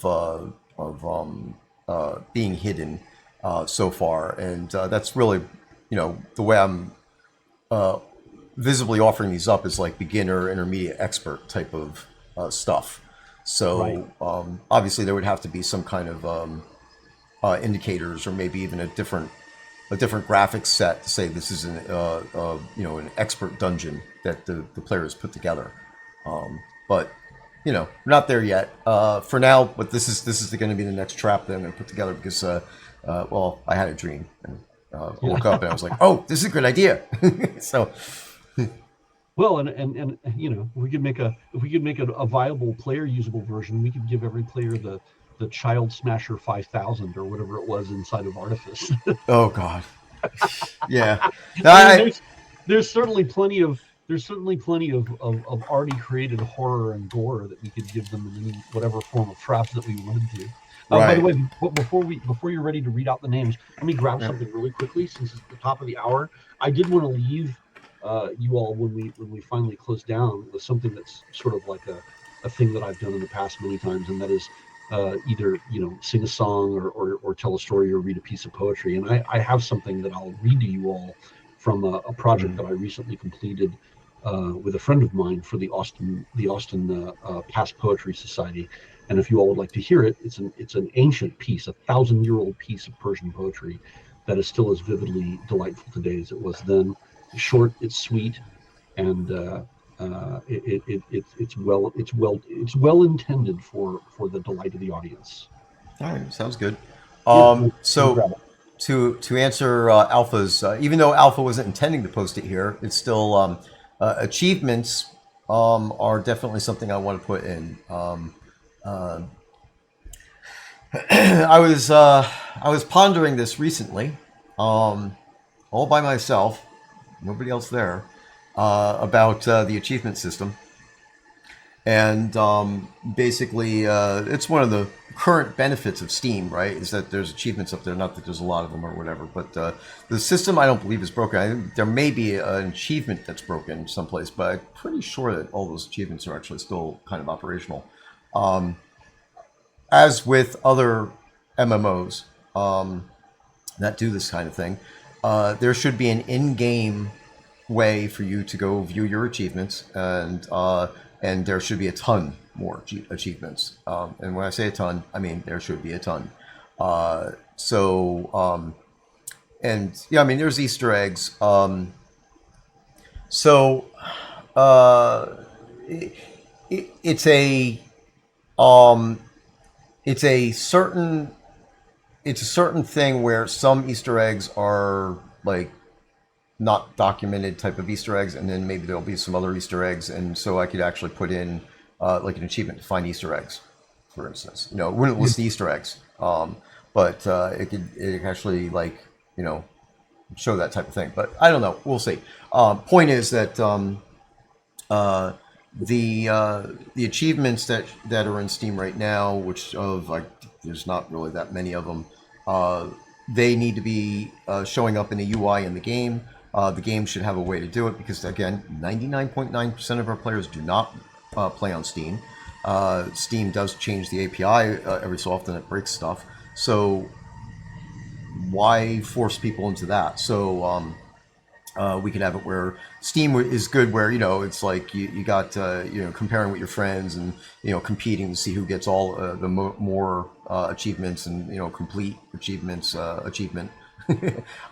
But it should be available in the game, and an extension of that would be a leaderboard of achievements. So obviously, that's a bigger thing to implement. I have to go through the existing ones, make sure they're all working correctly.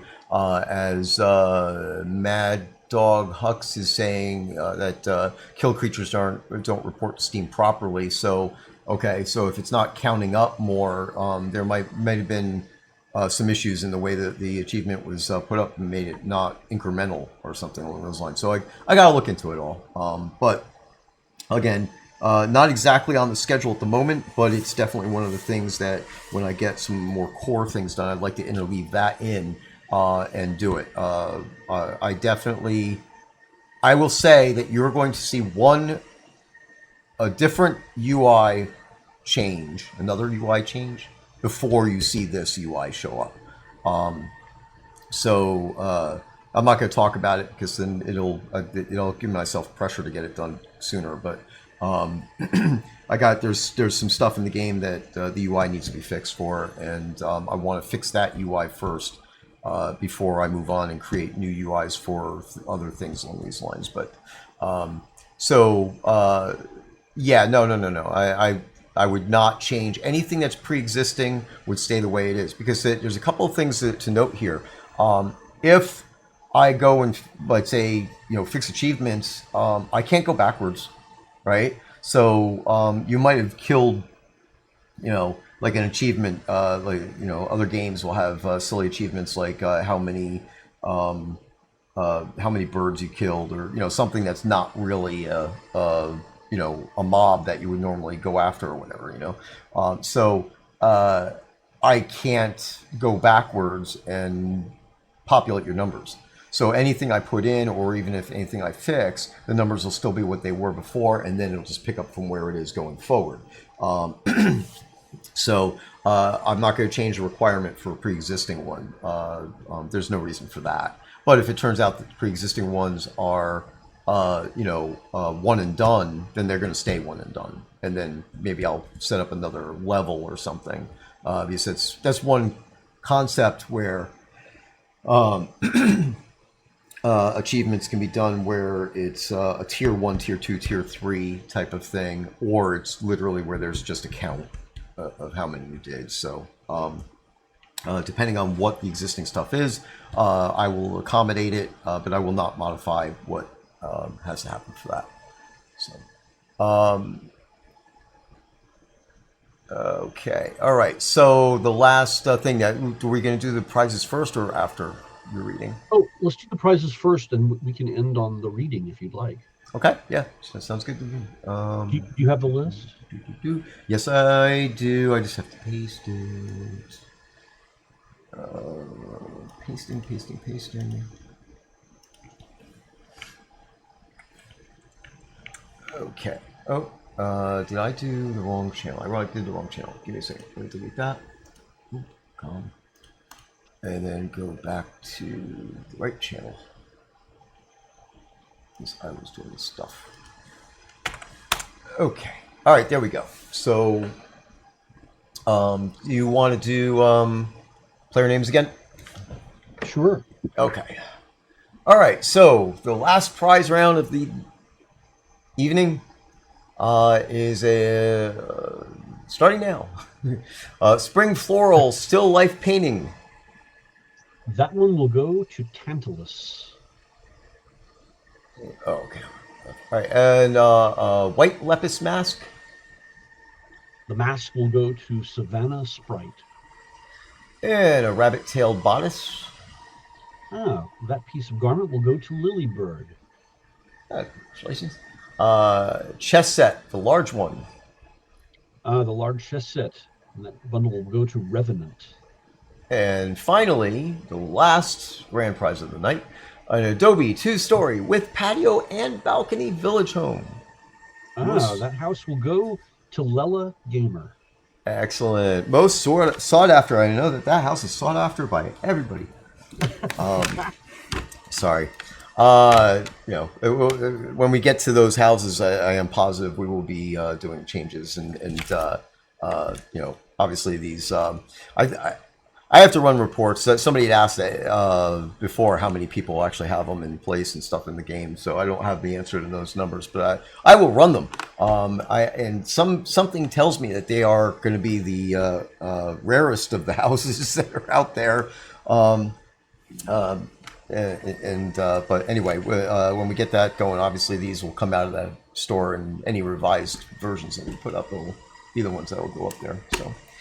All right. Well, with all that said, that is our stream for the evening. I know I was hoping to do a work stream during the week, but one thing happened on one day, another thing happened on another day, and even today, I was like, last night when I went to bed, I was like, you know what? Maybe I'll just get up early. I'll just do a marathon stream through the whole damn thing, but.